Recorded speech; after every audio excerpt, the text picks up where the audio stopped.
Chapter 11:22. If they couldn't live together, they had to die together. Apart from describing lovers who would live and die together, it was also sometimes used to describe enemies who couldn't live under the same sky. However, at that time, people would usually change the expression to fight to the death. In fact, when they were in a state of fight to the death, they would often end up dying together. Ning Ke did not care about the black peach blossom that was flying towards him. He directly slashed at Long Qing's face and invited him to die together. He did not really want to die with Long Qing, but he believed that Long Qing would not die with him. So he had to avoid it, and then he could turn the whole situation around. He was very confident about this because he was born in a grassroots family and had struggled between life and death since he was a child. He knew better than anyone that only those who were not afraid of death would not die. On the other hand, Long Qing was born in a noble family and had finally climbed to the peak of life. How could he give up everything in such a short time? Even if Long Qing had learned a lot in the process of climbing out of the abyss and had a new understanding of death and loss, he should also know that in terms of physical strength, few people in this world could be stronger than Ning Quebet. He could not gain any advantage in this kind of brutal killing, so he should also retreat. No matter how he thought about it, Long Qing should retreat and choose to avoid his iron cutlass. Ning Ke thought so. Therefore, when the faint black peach blossom was not affected at all and resolutely broke the wind and blasted towards his chest with the seemingly endless aura of heaven and earth, he was very puzzled. An intense pain came from his chest and spread around. It was a power that seemed to tear everything apart and directly broke his ribs. Blood kept gushing out, and the world in front of him turned blood red. At the last moment when he could avoid dying together with Ning Ke, Long Qing, who had the initiative, did not choose to retreat. Instead, he silently continued to attack, but for some reason, the spade fell on Ning Ke's chest. With a loud bang, Ning Ke's black academy uniform was torn into countless pieces. Blood splashed wildly, and his lips, nostrils, eyes, and ears kept dripping with blood. At the same time, Ning Ke's iron cutlass also fell. It landed heavily on Long Qing's forehead, an extremely terrible muffled sound. He did not wear a silver mask, but his face seemed to be wearing an invisible mask, which was constantly resisting the cutting of the blade. An extremely shrill sound suddenly sounded. Long Qing's face instantly turned pale. His eyebrows and eyes were twisted, as if he was in extreme pain. A shrill howl burst out from his thin lips. The endless aura of heaven and earth was summoned by him and blasted towards Ning Ke's chest and abdomen through the black peach blossom. Ning Ke was covered in blood. His eyes were dyed red, but he was still calm. He endured the pain that ordinary people would find hard to endure, and used all the strength in his body on the iron saber. The sharp blade went deeper into Long Qing's face, and a stream of blood flowed down. Long Qing's howl became even more shrill, like the howl of a wild wolf in the wilderness, and also like some kind of mournful wail. His eyes became incomparably dark and his eyebrows fluttered in the wind. His face seemed to be undergoing some sort of change as his aura gushed out madly. He was about to turn into another person. Ning Ke felt an unprecedented crisis, but he remained silent and continued to slash. Long Qing's roar continued and his face kept changing. It was as if he could turn into countless people at any time. Following his transformation, a terrifying force covered his face and blocked the iron saber. A black peach blossom fell, and a black iron saber fell. Although there was no immediate outcome of life or death, they both stood on the edge of the cliff. The process seemed to be very long, but in fact it was very short. The cultivators on both sides of the angry river had no time to help Long Qing. The two had separated and the battle had been decided. Naturally, the outcome was also clear. A deafening sound rang out, and the river flew into the sky like a reverse waterfall, shaking up several water curtains that were hundreds of feet high. The mossy stones in the water tumbled and collided with each other, and then shattered. A deep pit appeared on the left bank of the river. Ning Ke fell at the bottom of the pit, bathed in blood, and many bones were broken. Long Qing stood outside the pit with a solemn expression. His face was covered in blood, and he looked like a devil. "Do you think I'm afraid of death?" There was no expression on Long Qing's face. After saying this, a trace of pain suddenly appeared on his face. He bent down and coughed up 2 mouthfuls of blood. Then he stood up fiercely and repeated, "Do you think I'm afraid of death? To betray one's beliefs is to live a life worse than death. There are countless kinds of psyche power in my body now, and they are struggling with each other. I live a life worse than death every day. Do you think I'm afraid of death?" He roared angrily at Ning Ke, as if he was venting something. "But you're still afraid of death." Ning Ke held on to the edge of the pit and stood up. He looked at him and said. He had suffered such a serious injury, but he still did not fall. It had nothing to do with his state, but his spirit. As Long Qing said, his great spirit had turned into the happy wind in Qinghe Prefecture, but his spirit was still there. Long Qing did not expect him to still be able to stand up. He said, "I admire you." At this time, there were still dozens of cultivators by the river. They did not die under the iron bow, and they still had the ability to fight. During the short conversation between the two, they all rushed over and raised their swords to attack Ning Quebec. Today's battle seemed to be between Ning Ke and Long Qing, but in fact, those cultivators whose states were far lower than the two of them played a very important role in it. The so-called maggots in the bone were just like maggots in the bone. Ning Ke reached out to wipe off the blood on his face. As his palm fell, it swept past his chest and abdomen, and was covered with more blood. Then, he stretched out in the air in front of him and spread his fingers. The blood turned into countless tiny drops of blood along with the movement of his fingers and floated around. The river wind blew gently, and he used the blood to write in the wind. His face suddenly became extremely pale, and even the blood on it could not hide it. Countless extremely fierce and sharp talisman intent instantly enveloped the entire river bank. The cultivators around him let out painful, angry, and unwilling howls. They were like war horses that were stopped by a tripwire. Their broken legs and arms fell to the ground one after another. The painful howls mixed with the sound of the river, and it was especially ear-piercing. Long Qing's expression did not change. He reached out and waved in the air. The Taoist sword in the hands of a Haotian Taoism priest who had fallen dead in the river came to him. It turned into a clear light in front of him and cut off the last talisman intent that had quietly attacked him. Ning Ke's expression did not change even though his sneak attack did not succeed. He looked at him quietly and said, "You see, I can still fight." Long Qing stretched out his right hand in the river wind and said, "Please." The angry river suddenly became quiet, because there were angry talisman intents and sword lights everywhere on the river bank. After an unknown period of time, Ning Ke finished writing the talisman. Hundreds of broken Taoist swords were scattered in front of Long Qing. The two of them faced each other from a distance.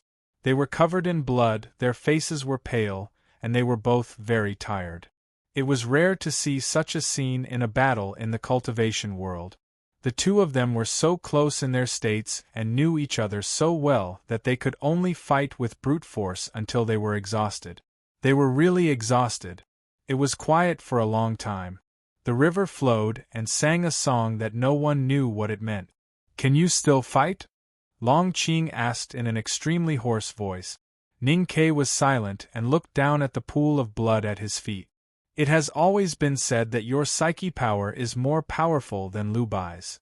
I did not believe it, but today I do. I have spent so much time and so many subordinates have died to exhaust you." Long Qing said with a faint smile, "But you have exhausted yourself, haven't you?" Ning Ke looked up at him and said, "What about your psyche power? Can you still have it?" Long Qing was seen through, But his expression did not change. He said, "You failed to kill me with that knife. You have lost." Ning Ke suddenly laughed. This was the first time he laughed since the beginning of the battle. "That just means that you are thick-skinned," Long Qing said calmly. "This is also an advantage. The problem is that we both have no psyche power now. Why do you think you can defeat me? You should know that I was already very good at killing when I did not know how to cultivate." Ning Ke took off the iron bow and looked at him. He said, "When you took my knife just now, your ankle was broken into pieces. So you can only stand where you are.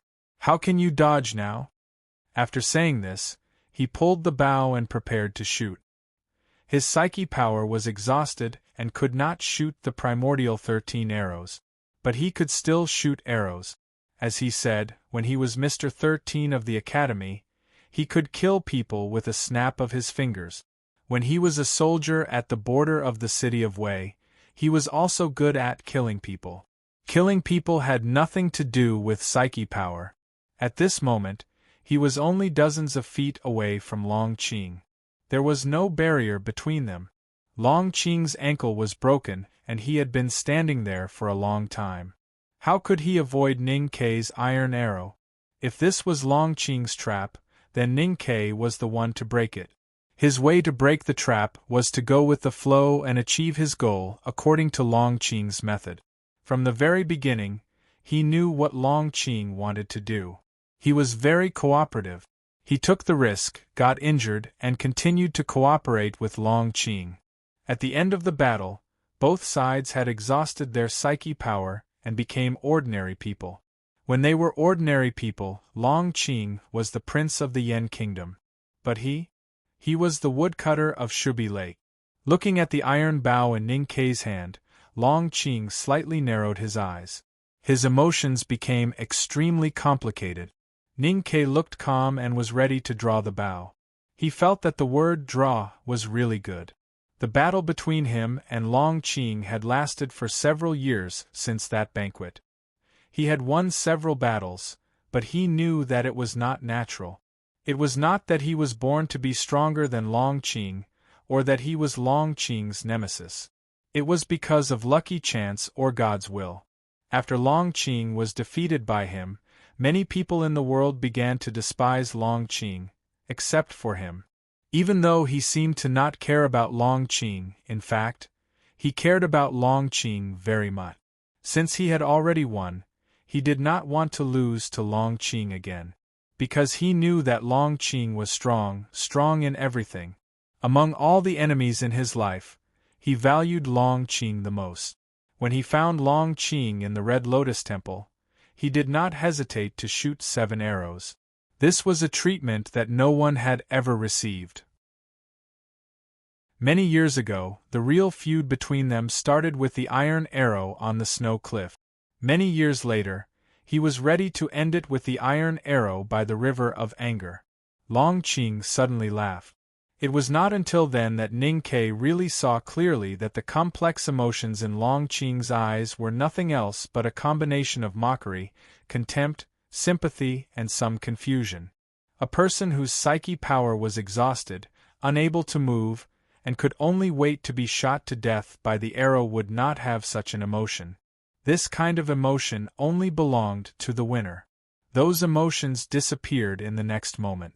Because emotions had colors, and Long Qing's eyes had no color. There was no black, no white, no light, no evil, just a gray. It was like the sky of Qingjing City in winter when every household burned coal. It was like a Taoist scroll that was wet and could not be dried again. It was chaotic, gray, evil, and horrible. His right hand hung by his side. Several Taoist priests were on the riverbank in the direction of his right hand. They were dying. All of a sudden, the facial features of these few heavenly officials twisted in pain. Long Qing closed his eyes and took a deep breath, looking very intoxicated. When he opened his eyes, there seemed to be many more souls in his gray eyes. He looked at Ning Ke and waved. Countless grains of sand on the riverbank flew with the wind, making a sizzling sound like thousands of sharp arrows. Clap, clap, clap, clap. There were dense sounds of hitting, and countless bloody holes appeared on Ning Kei's body. The iron arrow fell at his feet. He could no longer stand and knelt on one knee. Your biggest mistake is being too confident. Do you really think that your psyche power is the best in the world? Maybe I used to be, but not after I cultivated the gray eyes. I have thousands of incarnations and countless psyche power. How can you be my opponent? Long Qing walked towards him, and his broken ankle seemed to have recovered. Behind him, countless blurry faces vaguely appeared. He walked to Ning Kei, spread his hands, and pointed at the seriously injured cultivators and corpses on the riverbank. He said, "As long as I want, I can get psyche power at any time. I brought them to kill you, first to consume your psyche power, and also to replenish myself at the last moment. They are my food, and they could have been yours." Long Qing looked at Ning Kei and said, "This is a feast that I have arranged for you and me.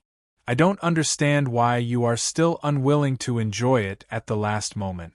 If so, then you can only be the last main dish." "Why not?" "Because human flesh is not delicious." Ning Kei coughed out 2 mouthfuls of blood in pain. Only then did he know why Long Qing was confused. Long Qing must have been waiting for him to use the practice of Taotai to deal with his gray eyes, just like in the autumn rain in front of the Red Lotus Temple many years ago. But he did not expect that it would still be useless even when he was at the end of his rope. He looked at Long Qing and continued, "I have eaten your flesh, and it is not delicious either." Long Qing had long been prepared for Ning Kei to use the practice of Taotai. For this reason, he had used some tricks on the cultivators by the riverbank. But he did not expect that Ning Kei did not move, just because of such a simple reason. Is it important whether it is delicious or not? Very important. Ning Kei said, "My teacher taught me many things, but I only remember this one." Long Qing said no more. He raised his right hand, and the riverbank was shrouded in the aura of quietus. Hundreds of cultivators, regardless of whether they were alive or dead, began to tremble slightly. His eyes became darker and darker. In a very short time, he regained his strength. He pulled out his life-bond sword from his tattered black divine robe. The sword that looked like a black peach blossom. The sword, or the flower, was born from the hole in his chest. He finally defeated Ning Kei today. Ning Kei was about to die. This made him extremely happy, and he was overjoyed. So the black peach blossom on the sword was in full bloom, extremely beautiful. In the process of the black peach blossom blooming and then falling, Ning Kei thought of many things. This was not the backtracking of time before his death, because he did not think that he was about to die. He just thought of the Academy's climbing test. At the wooden door, Long Qing should have seen that a gentleman did not compete, but he saw that a gentleman did not use a tool. What was the Academy's no-tool spirit? He had asked Chen Pippi about it, but found that it was a very mysterious concept, and everyone's understanding was different. The metaphysical was called the Tao, and the metaphysical was called the tool. The no-tool was the Tao? Or was it not rigidly bound by rules, like the headmaster of the Academy, who really had no rules? Ning Kei still had a long way to go before he could reach the state of no rules and great freedom. But at this moment, he vaguely understood some of the truth. There were many things in the world that could not be calculated. Just like Long Qing, no matter how carefully he calculated, there would still be many accidents. For example, in this feast, he still refused to raise his chopstick. On the contrary, if he only followed his heart and did not think about the consequences, he might have a better ending. What was the point of thinking so much about the so-called trump card and the so-called response? When Ning Kei was thinking about these things, he still lowered his head and half knelt at the bottom of the pit. His right hand was full of blood, and he held the iron bow. He waved the iron bow and waved it forward. He did not look at it, nor did he think. He waved it casually, but it was so free and easy. Long Qing wanted to avoid it, but found that he could not. Ning Ke waved the iron bow, as if he had written in Chang'an. Turned out that writing talisman was really the same as writing. The more unintentional, the better. The chicken soup calligraphy had no owner when it was written, so it was best to make everyone feel touched. His waving was unintentional, so he could not avoid it. There was a crisp sound. Long Qing's ankle, which had been barely repaired, broke again, and his body tilted and fell. The iron bow in Ning Ke's hand had already passed through the river wind and was around Long Qing's neck. Long Qing shouted and held the Taoist sword backward, using the black peach blossom on the sword hilt to block the tough bowstring. The two fell on the river bank, and the blood on their bodies was smeared with mud. Ning Ke lifted his right knee like lightning, pressed it against his back, and pulled the iron bow, trying to strangle him with the bowstring. Long Qing held the black peach blossom sword upside down, and the sword edge was about to touch his chest. He forced out all the psyche power in his sense of perception and summoned countless auras of heaven and earth, but he could not get out. Ning Ke's power seemed to be especially terrifying at this moment. There seemed to be only two ways for Long Qing: to be strung by the iron bow, or to be stabbed to death by his own sword. There was a soft sound. The sword edge pierced through his clothes and stabbed into Long Qing's body. But he did not die, because there was a hole in his chest and abdomen. The dark black sword pierced through the hole. There was a puff. Ning Ke's chest was pierced by the sword edge, and blood gushed out. The hole in Long Qing's chest was made by Ning Ke with an arrow. Now he used this hole to stab a deep bloody hole in Ning Ke's chest. Or was this cause and effect? The bowstring was only an inch away from Long Qing's neck. The black sword was also only an inch away from Ning Ke's heart. The choice was in Long Qing's hands. If he did not use the sword hilt to block the bowstring, the sword edge could continue to penetrate into Ning Ke's body, but then his neck would also be cut by the bowstring. The choice was also in Ning Ke's hands. If he did not continue to strangle Long Qing with the bowstring, then Long Qing's sword would not continue to penetrate into his body. This was a true sharing of life and death. In the mud on the river bank, there was only the sound of rapid breathing, and only the silent struggle for life. They were all people who survived like wild dogs. No matter how high they climbed, in the end, they still had to bite each other like wild dogs. Long Qing could not turn his head, and asked while panting, "What method did you use when you waved the bow just now? Why couldn't I avoid it? Since it has nothing to do with psyche power, why didn't you use it before?" Ning Ke said behind him, "The Academy's no-boundary spirit." Long Qing asked with a trace of cruelty, "What now? Die together?" Ning Ke said, "I don't mind." During the short conversation, the two were actually still exerting force. The bowstring made a squeaking sound, and the sword edge pierced into Ning Ke's body slowly. Long Qing suddenly said, "You don't dare, because you don't want to die, and you still want to find her." Ning Ke said, "Not wanting to die doesn't mean that I am afraid of death. What you said proves that you are afraid of death." Long Qing seemed to be greatly insulted and shouted angrily, "How can I be afraid of death?" Ning Ke said, "At the beginning, your natal peach blossom did not hit my face but my chest. Because you lowered your head, you only dared to use your forehead to meet my knife, but not your neck." Long Qing panted and said, "So what? You lowered your head, but I didn't." Ning Ke took a few breaths of the air with the smell of mud, and said expressionlessly, "So you die and I live." As soon as he finished speaking, he used all his remaining strength to pull the bow backward. Long Qing let out an angry roar. The bowstring fell on his neck, leaving a clear line of blood. The black sword edge pierced into Ning Ke's chest, piercing his heart. An indescribable and absolute pain spread throughout Ning Ke's body, making him tremble uncontrollably. His face was as pale as snow, and his lips were as black as ink. He screamed in pain. "Ah!" Ning Ke screamed in pain, and his hands kept pulling backward. A light sound was heard. Long Qing's neck was broken. His whole body lost its strength, and he lay on the mud like a puppet falling apart. Ning Ke breathed rapidly, and his eyes were a little unfocused. His hands holding the bow kept trembling. It was not until a long time later that he became slightly sober. He let go of the bow with difficulty and rolled to the side. There was an extremely deep bloody hole in his chest, and his heart was seriously damaged.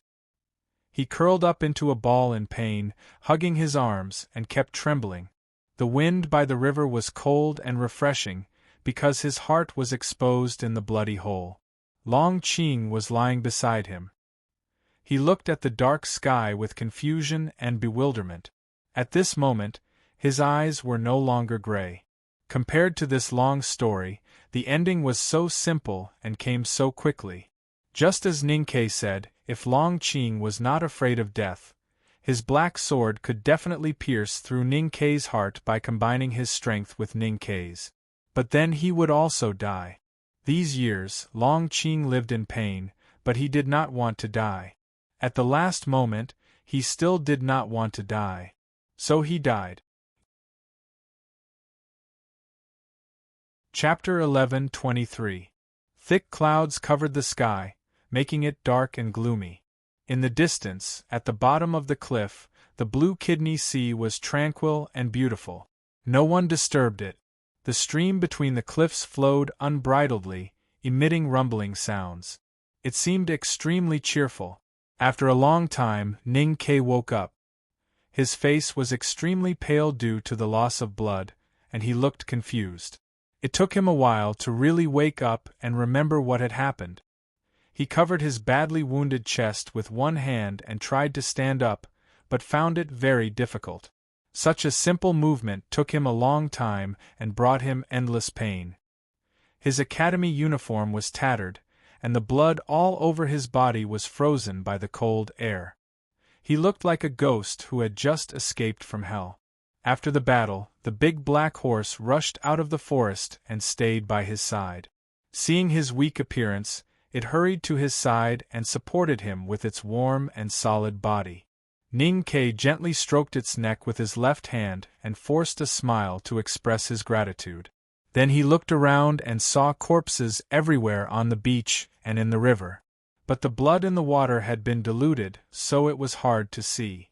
The hundreds of cultivators, who were as terrifying as hungry wolves, were all dead. Many died under his iron bow, and many more died under Long Qing's hands. The faces of the dead had a very strange gray color, and they looked very haggard. It should be the result of Long Qing absorbing all of their psyche power. Ning Ke noticed that there were dozens of dead birds beside the corpses of the priests. There were still some traces of blood and flesh in the bird's beak. It seemed that these people had been implanted with some kind of poison. Long Qing's body was at his feet. It was still staring at the gray sky, unwilling to die. He did not have the habit of collecting the bodies of his enemies, but he wanted to find something on Long Qing's body.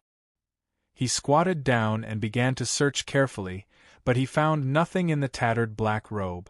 Unexpectedly, he found that there were some faint golden reflections in Long Qing's wounds. He frowned slightly, not understanding what they were. He picked up the iron arrow on the ground and pierced it into Long Qing's body. He picked out the golden things and found that they were very thin golden threads, and there were more than one. They were everywhere. Ning Ke only knew that a madman in the cultivation world had done something similar. Yi Hongyu had planted many golden threads in her body to counter his practice of Taotai. He did not expect Long Qing to do the same. The poison implanted in the bodies of those cultivators and the golden thread implanted in Long Qing's body were naturally a trap for him. In the previous banquet, Long Qing had used the gray eyes to absorb the psyche power of his subordinate. If Ning Ke had responded with the Taotai, he would have fallen into his trap. No one could predict the outcome of the battle. Ning Ke looked at Long Qing's eyes, which were brighter after death than when he was alive, and remained silent. There were many key points in today's battle.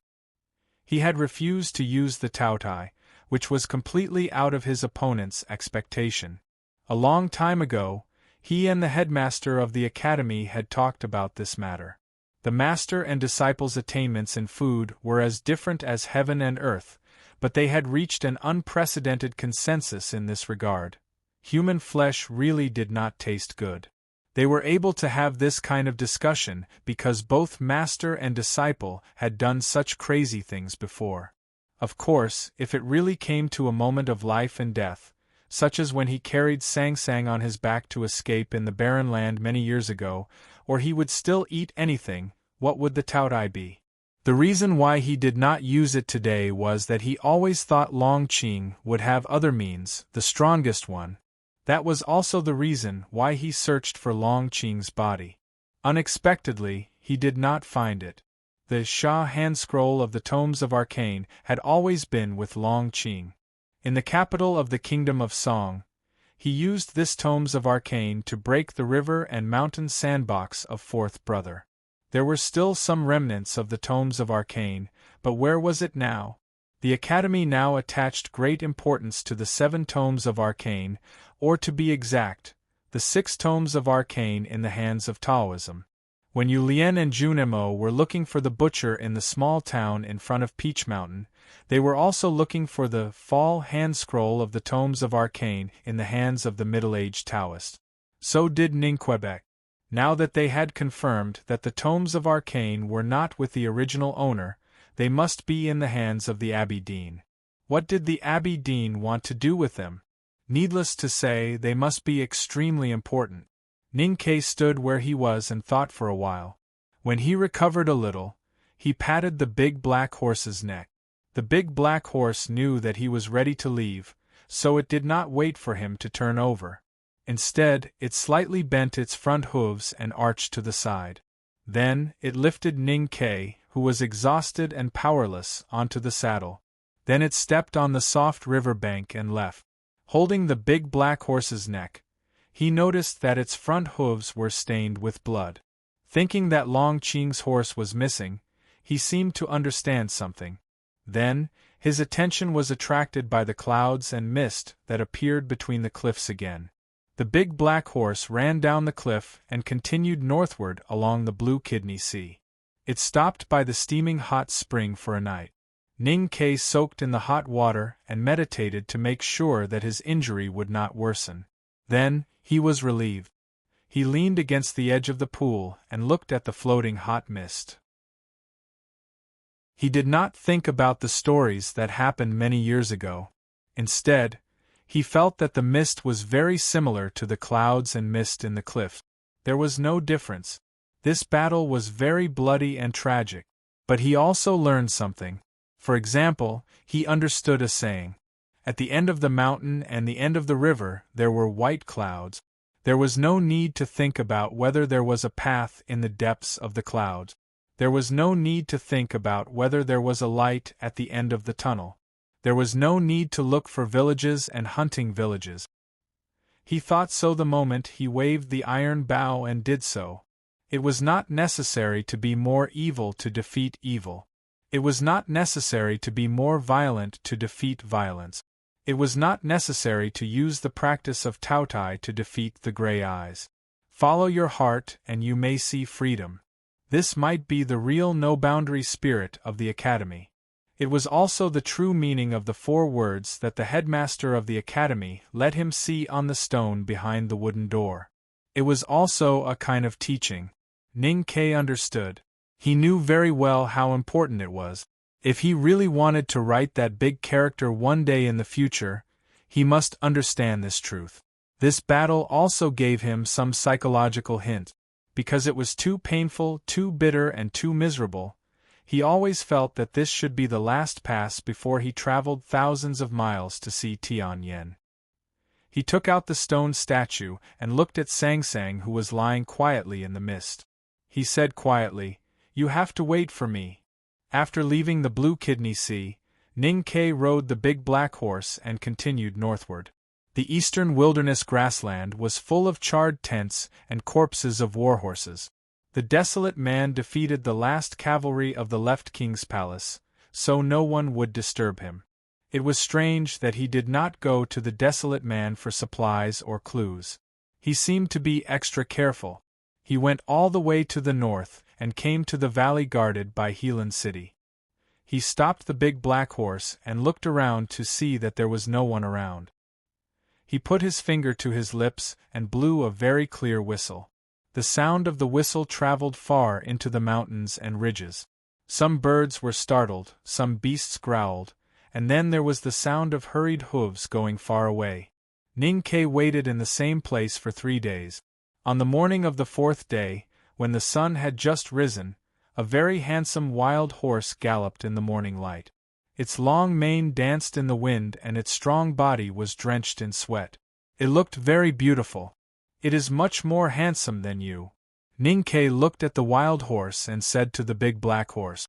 To his surprise, the big black horse only snorted and did not make any more aggressive moves to express its opposition, such as acting coquettishly or acting cute. The wild horse galloped to Ning-Ke and stopped in front of him. It lowered its head and sent a message. Ning-Ke recognized that this horse was one of the 8 horses in front of the black donkey's broken chariot. He reached out and patted it to express his gratitude. Then he began to read the message that Gaga had ordered countless creatures on the grassland to inquire about. The big black horse approached the wild horse and tried to show affection by rubbing its neck. The wild horse raised its head to show its pride and disdain, but it did not leave. Ning-Ke then realized that this unusually handsome wild horse was actually a female horse. Gaga used some unknown means to make a human understand its consciousness. It even made the human write a letter. The words in the letter were very simple and the meaning was very clear. In the cold north, the most cunning snow fox and the most vigilant snow chicken are dying one after another. There are no wild horses and snow wolves that have seen the beast that is good at hunting, but there must be such a beast. Ning-Ke finished reading the letter and looked to the north. It was the same as what the stone statue had predicted. They were all in the north. The headmaster of the academy once said that the north of all places was in one place. No one found any trace of her, but they found traces left by a fierce beast. That beast was either an indigo dog or an indigo lion. Ning-Ke's expression did not change, but his hand holding the letter became a little stiff. He turned over and mounted the horse, lightly clamping its belly, and headed north. The handsome wild horse quietly saw him off at the entrance of the gorge. The big black horse lowered its head and looked a little unhappy. Ning-Ke said, "I know you want to find a companion, but I have to find mine first." The wind and snow gradually became stronger as they headed north.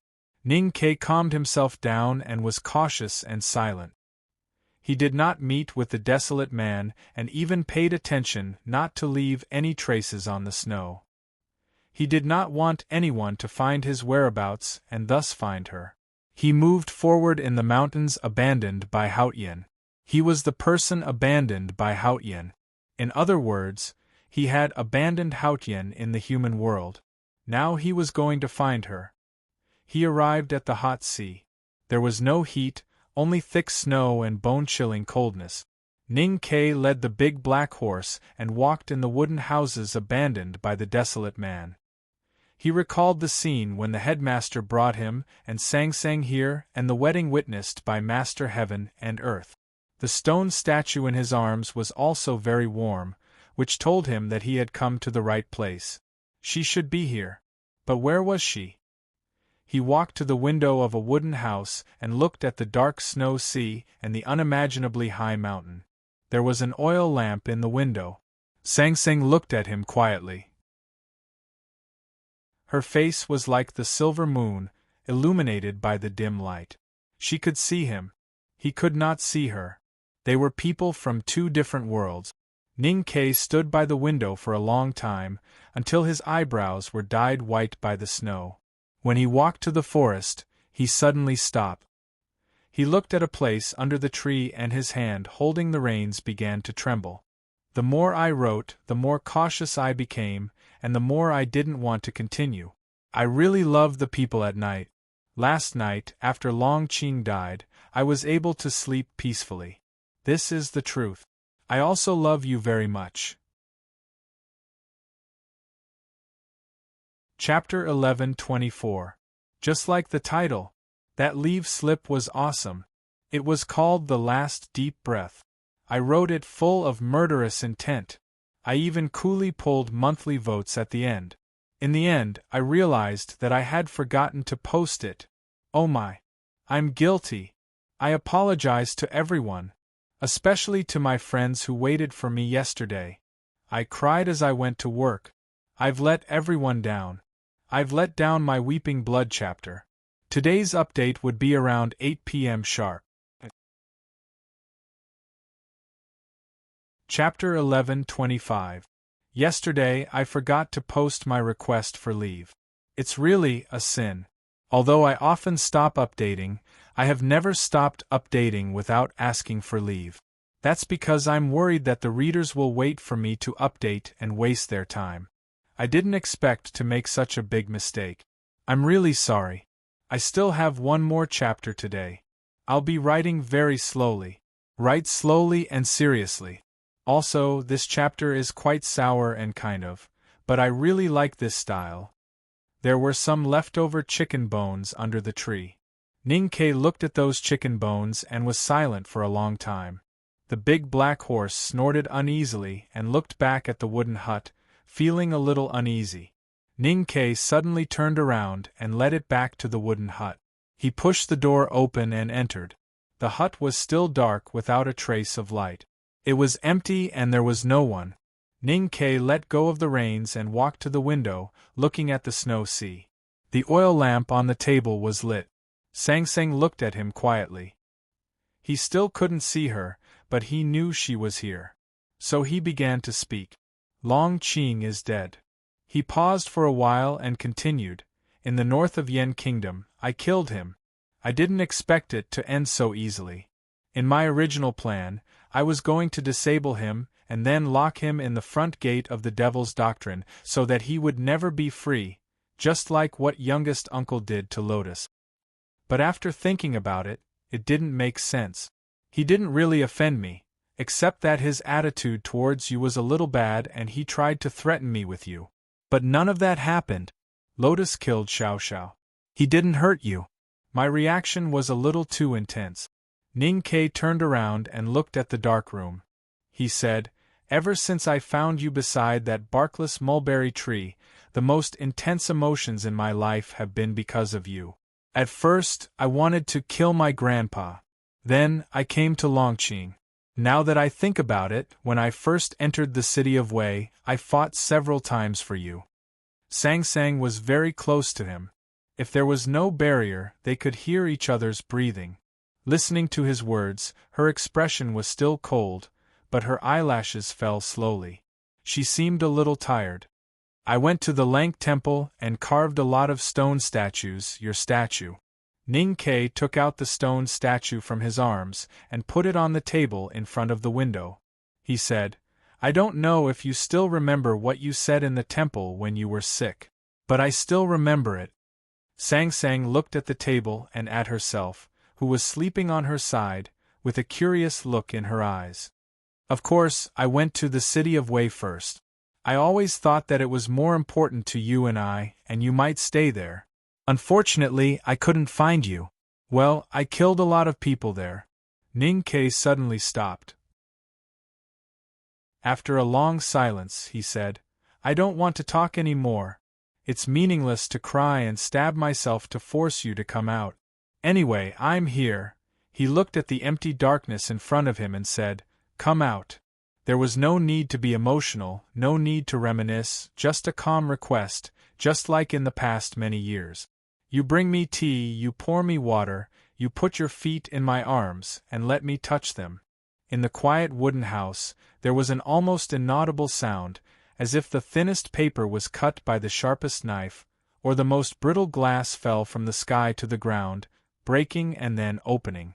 The dim light gradually filled the whole room, from a trace to tens of thousands, and finally illuminated the whole wooden house, the stone statue lying on the table, Ning Kei's face and her figure. Ning Kei looked at her, who he hadn't seen for a long time. He looked at her swollen waist and her simple animal skin clothes. He felt inexplicably sad and stepped forward to hold her tightly in his arms. Sang Sang expressionlessly let him hold her. She raised her head, looking extremely arrogant, or perhaps dull. "Let go," she said. The indigo lion rushed out from the corner, its forelimbs bent, and it was about to pounce, growling threateningly. The big black horse stared at it from above.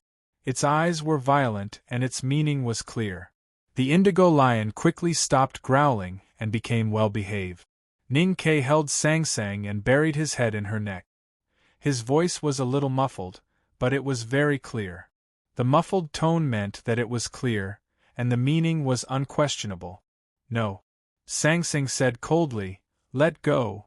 Ning Kei said, "No. Let go. Let go. Let go. No. I said I won't let go, and I won't let go."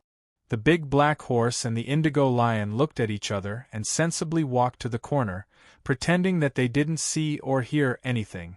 Ning Kei held Sang Sang like this, as if he would hold her until the seas ran dry and the rocks rotted. After an unknown period of time, Sang Sang's slightly raised head finally fell back down. Their cheeks touched each other warmly. After a long time, Ning Kei was sure that the handle of the axe had not rotted into dust. He finally let go of his hands, grabbed her right hand and led her to the bed to sit down. They sat side by side on the bed, not to share the fruits equally, but if Sang Sang put on the cape, it would look like the night of their wedding. It was here that they had consummated their marriage. "Come home with me," Ning Kei said to her. Sang Sang did not answer him, nor did she pull her hand out of his. She looked at the wind and snow outside the window, lost in thought. Ning Kei knew that she was not lost in thought, because she was a god and she was still here. "Come home with me," he repeated. Sang Sang looked at him and asked expressionlessly, "Which home? Your first home?" This time it was Ning Kei's turn to be silent. Sang Sang said, "The headmaster wanted to break my world because of his irresponsible desire for freedom. You are so persistent in breaking my world because you want to go back to that home? In fact, I have always wanted to know, when were you sure that you could go back to your hometown after breaking my world?"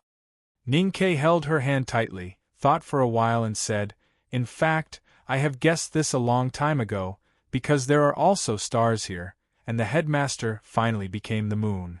Sang Sang slightly raised her eyebrows and asked, "What does this mean?" "He became the moon because you told him about the moon on the sea that year, and he thought the moon was beautiful. That's all. There is wind and snow." Ning Kei pointed out of the window and said, "And the sky full of stars. These are all very unnecessary things. If your world is a closed and self-contained system, you don't need the 4 seasons. But you have all these long ago. Your world is very similar to the one I came from." He withdrew his gaze from the window and looked at her. "There is only one explanation. This world is still in the world that I am familiar with, and it is interconnected, or at least observable, because only by observing can one imitate and be so similar." Sang Sang said indifferently, "You can observe, so I know what your world is like." Ning Kei said, "It is a vast and free world." Sang Sang said, "It is a cold and dead world. The passionate sun spread life, and the boundless universe was waiting to be explored, so it was a vast and free world. But most of the space was filled with absolute coldness and silence, so it was also a cold and dead world."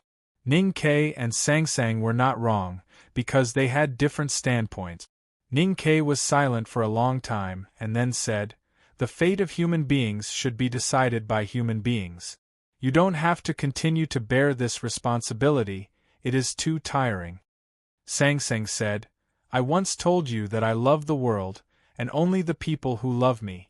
The ancestors of the world chose me, so I have to continue to bear this responsibility. This discussion is meaningless." Ning Kei forcefully stopped the conversation, grabbed her shoulders and said, "You are my wife, and you are pregnant with our child. You should go home with me." Sang Sang looked at him quietly for a long time and then said, "Do you want me to die so badly?" Ning Ke said, "That day when you sailed to the divine kingdom on the other side of the sea, I tried to do something, but in the end I did nothing. You should be very clear about my attitude." Sang Sang said, "But I also warned you that I am the aggregation of the rules of this world. If you want to destroy this world, I can no longer continue to exist." Ning Ke said, "I used to be very worried, but not now, because there is Haotian in the divine kingdom, and you have become a person now. You will be fine." Sang Sang looked at him and said expressionlessly, "How can you prove it?" Ning Ke looked at her bulging belly and said, "Isn't this proof?" Sang Sang stood up and walked to the window. She looked into the distance and said, "The new stream has been spreading in the world for a long time, and Taoism is gradually declining, and I am becoming weaker and weaker. What does this mean?" It meant that she was still Haotian. Or maybe it is because of pregnancy? Ning Ke walked behind her and said, "Pregnant women are always weak. You should remember that year in the city of Wei, when the fat ant was pregnant, she didn't even have the strength to curse." "But you can't prove it." Sang Sang turned around and said, "Then I may still die." When she said this, there was no emotion on her face, and she looked extremely calm and indifferent. But Ning Ke saw great fear and sorrow deep in her eyes. Because of the fear and sorrow, his heart was aching. "I am really afraid of death," Sang Sang said expressionlessly. "From the moment I woke up in the divine kingdom, I began to fear that I would die. I don't want to die." She said this calmly, and tears wet her face. Sang Sang rarely cried. Haotian never cried. Ning Ke forgot how many years it had been since he last saw her cry. Maybe it was years, or maybe thousands of years. He held her in his arms again and whispered, "Don't be afraid.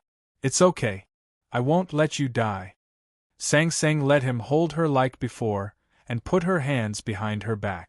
But this time, she leaned her head on his shoulder. "They all want to kill me.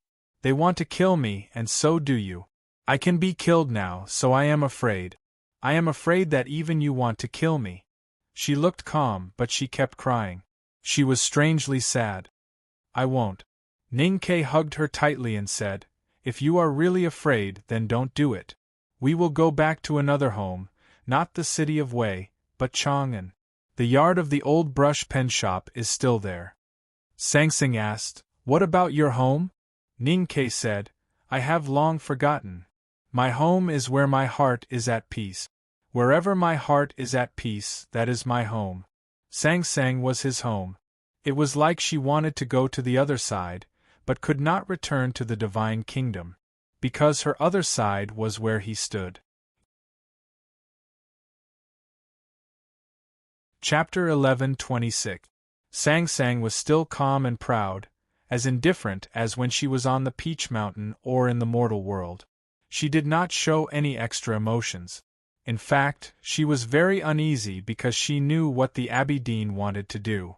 Her relationship with Taoism was very complicated. She was the deity worshipped by Taoism and also the gatekeeper chosen by Taoism for human beings.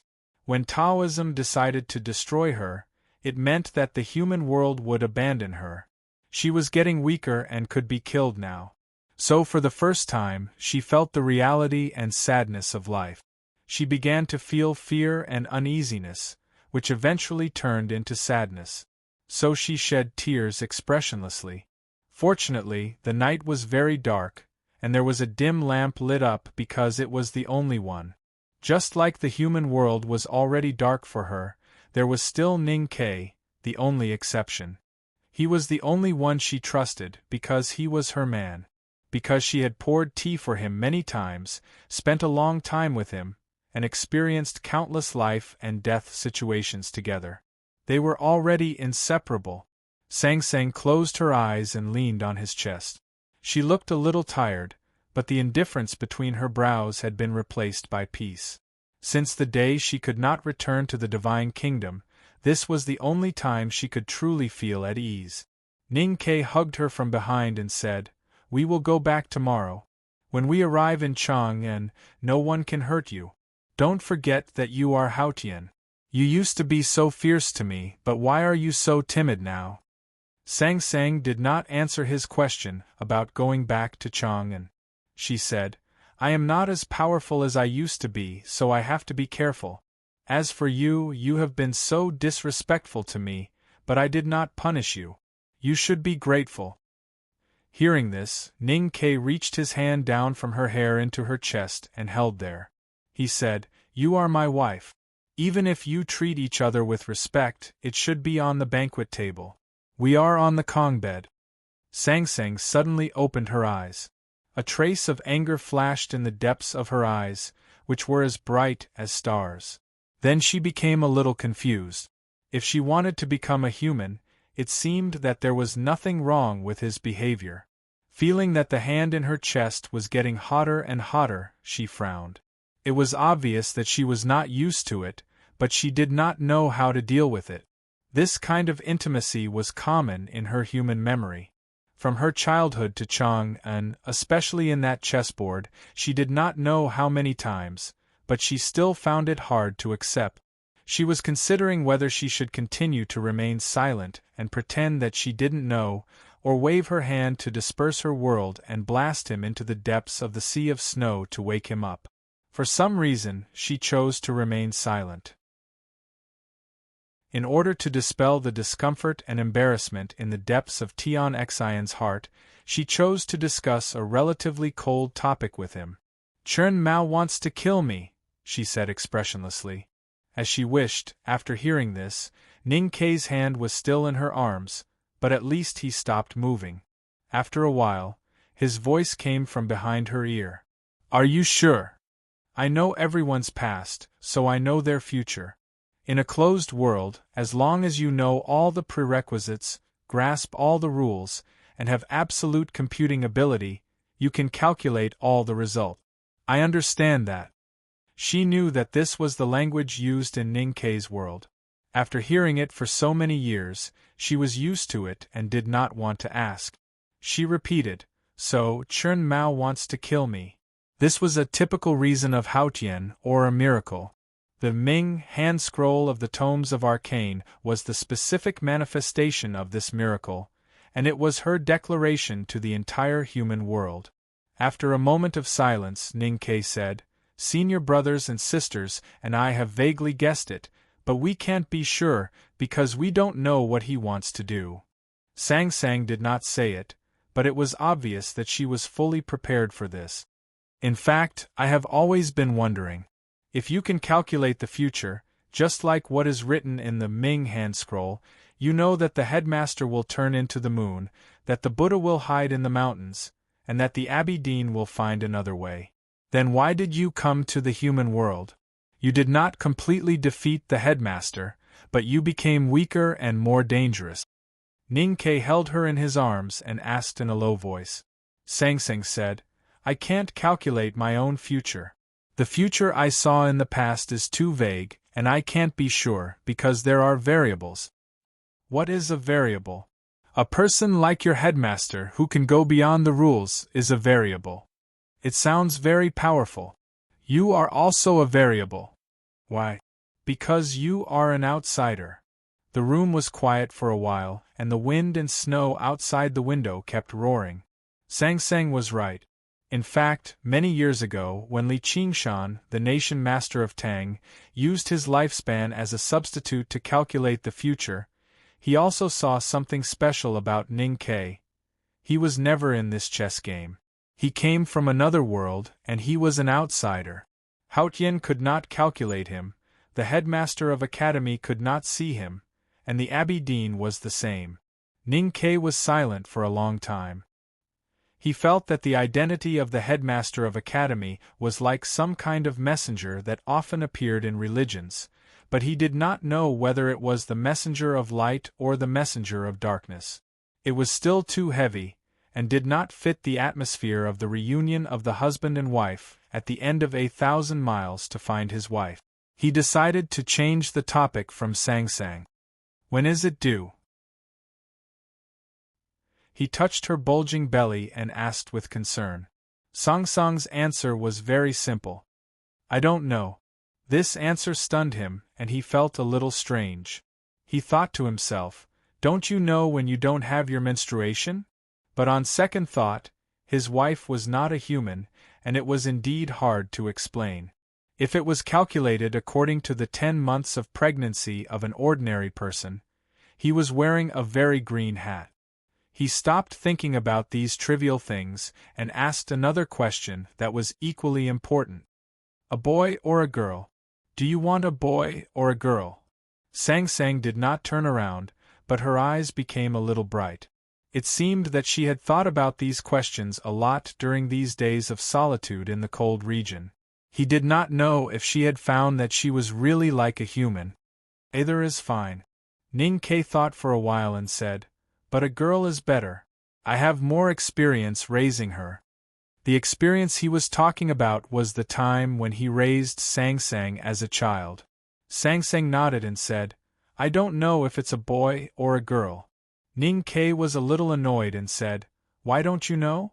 Ordinary pregnant women knew their due date, but without the help of a doctor, there was no way to know whether the baby was a boy or a girl. But for an extraordinary pregnant woman like Sang Sang, it should be the opposite. Shouldn't Hao Tian know everything? Because I don't want to know, Sang Sang said in a low voice. She looked a little angry, but it was more like she was acting in a fit of pique. She was still tall and plump, especially after she was pregnant. But lying in his arms and acting in a fit of pique, she looked a little cute, like a little girl. Ning Ke heard more jealousy in her voice. He knew that she was jealous, just like when she ran away from home in Chang'an. But now she was jealous of the child in her belly. No matter who he was jealous of, it was still jealousy. This was what he wanted to see the most in his life, so he laughed heartlessly and hugged her even tighter. Of course, he was careful not to press against her stomach. The two of them lay quietly on the bed. The stone statue lay quietly on the table. The big black horse and the indigo lion rested quietly in the corner of the room. Not long after, the sky was still dark. But according to the time, it was morning. Ning Ke got up and began to pack up, ready to leave with her. Sang Sang looked at him quietly and did not say that she wanted to leave with him. After packing up, Ning Ke walked to her and said, don't play the game of not taking the initiative, not refusing, and not taking responsibility. No matter whether you want to leave or not, you have to go with me. After saying this, he carried her in his arms. The big black horse was very observant. It jumped like lightning and humbly lowered its body. After Sang Sang rode on it, it turned back and carefully rubbed against her calf to show affection. Sang Sang rode on the back of the horse and looked down at Ning Quebec. She said, do you really think I don't dare to hit you? Ning Ke turned over and got on the horse. He put his hands around her waist and held the reins tightly. He smiled and said in her ear, it's not that you don't dare to hit me, but that you can't bear to hit me. The big black horse buried its head very low and felt that these words were a little too mushy. The indigo lion looked at Sang Sang with tears in its eyes. It thought, how could the great Sang Sang fall like this? The couple rode on the big black horse and left the cold region for the south against the biting wind and snow. The indigo-haired dog followed them closely and ran happily. The route Ning Ke chose was through the snow sea. The frozen sea was covered with 2 feet of snow. Even though the big black horse was tall and strong, it was still very difficult to walk. Ning Ke did not know why he chose this route. If someone could look down from the sky, they would be able to see that they had left a very clear mark on the surface of the sea of snow. Compared to the vast snowy land, this mark was indeed very thin, but it was not covered by the wind and snow again. It was a little strange, and no one knew what kind of method had been used. Sang Sang stood in front of him and looked down at the ground from the sky. She looked at the mark on the snow sea that could not be covered by the wind and snow and remained silent. Ning Ke knew that she understood something and said, "I'm just making some preparations." Suddenly, a bubble appeared in front of Sang Sang. Its surface was very smooth and transparent like colored glass. The bubble was very thin, as if it would burst at any time. However, the strange thing was that the bubble did not burst even though it trembled in the howling wind and snow. There were two extremely thin cracks on the bubble, as if it would burst at any moment. The two cracks were like two strokes, one stroke and one stroke. The cracks were very thin and shallow. If the wall of the bubble was only 1,000th of the thickness of a hair, then the crack was only 1,000th of the thickness of the wall. It was impossible for ordinary people to see it. Ning Ke was not an ordinary person. He could see it, so his expression became very serious. He felt that if the bubble burst, the world would be destroyed. Sang Sang asked, "Can you write that character now?" Ning Ke said, "No." Sang Sang was silent for a long time and said, "Let me know when you can." "I didn't write a tragic ending, did I? Because, according to science." Chapter 11:27. The group members testified that they had been thinking hard and struggling. But if they couldn't get the best, they would stop for a day. After all, it was the most important moment. No matter how cautious they were, it made sense. Tomorrow's update would definitely be extremely late, because I would have to spend a long time to think through some things. The group touched everyone. Chapter 11:28. Ning Ke did not know what to say. He looked at the bubble floating in front of her and thought of the speculations he and his teacher had made on the ship. He asked uncertainly, "Is this what the world looks like?" Sang Sang did not answer. The wind and snow did not stop. The big black horse was very fast. It did not take long for them to cross the snow sea. Ning Ke looked back and saw the clear hoof prints on the snowfield. No one knew what he was thinking. Everyone who walked would leave a trace. This sentence was a bit sour and nonsense, but it was a simple truth for what he wanted to do. Weren't the most important changes of human beings to the world those traces? For example, the city wall, the palace, the fields, and the river bank. The trace on the snow sea was the same. It was also a part of a certain stroke of a word. It could be the beginning or the end. But Ning Ke could not be sure at the moment. Even he could not be sure unless he really wrote that word and let the whole world see it. But it was not easy to write that word. Looking back at the history of human beings in this world, only the headmaster of the academy was able to surpass the rules and reach the state of no rules. But he had to make some preparations, even if it would take him thousands of years. Before he was sure of the Abbey Dean's real purpose, this was probably the only thing he could do now. Now it seemed that the Abbey Dean asked Long Qing to burn Yi Su to death to help him become a sage, split Taoism, and secretly helped the new stream. All of these pointed to weakening Sang Sang. It was obvious that he wanted to harm Sang Sang. According to the Academy's calculation, the Abbey Dean used the tomes of arcane to deal with Sang Sang. But why? It was not logical to not think about religious belief. Sang Sang was Haotian. Why did Taoism want to kill her? Why did they dare to kill her? What was the meaning? Sang Sang did not say, and Ning Ke did not ask. As long as he could return to his home in Chang'an, he would have a lot of time to solve this puzzle and make corresponding countermeasures. The big black horse was so fast that it turned into a black lightning in the wind and snow. The green dog ran in the deep snow and was buried by the snow from time to time. It looked like a blooming green lotus and was not slow at all. A few days later, Ning Ke and his entourage left the cold region and came to a coniferous forest. In the forest, he saw a lot of frozen deer meat and blood left by wild beasts. Looking at the footprints of the beasts and the broken trees, he was sure that this should be the place where the snow wolves had stayed. Sang Sang reached out her right index finger to the big black horse's neck. The big black horse understood and slowed down. She got off clumsily with her hands on her belly and waved. The green-haired dog ran over happily and jumped into her arms. The green dog ran to her happily and jumped into her arms. She held the green dog and looked to the south indifferently. To the dog in of the north of the mountain of the south. It was still snowing in the south, but Sang Sang watched for an hour and then said, "Turn east 12-8." Ning Ke helped her get on the horse and pulled the reins gently to change the direction of the big black horse. He did not ask any questions during the whole process, as if he knew what she meant. A few days later, Sang Sang stopped the big black horse again when they arrived at an icy river. She looked to the sky in a certain direction with an indifferent expression, but her eyes were filled with irritation. Then she took out an abacus and began to dial.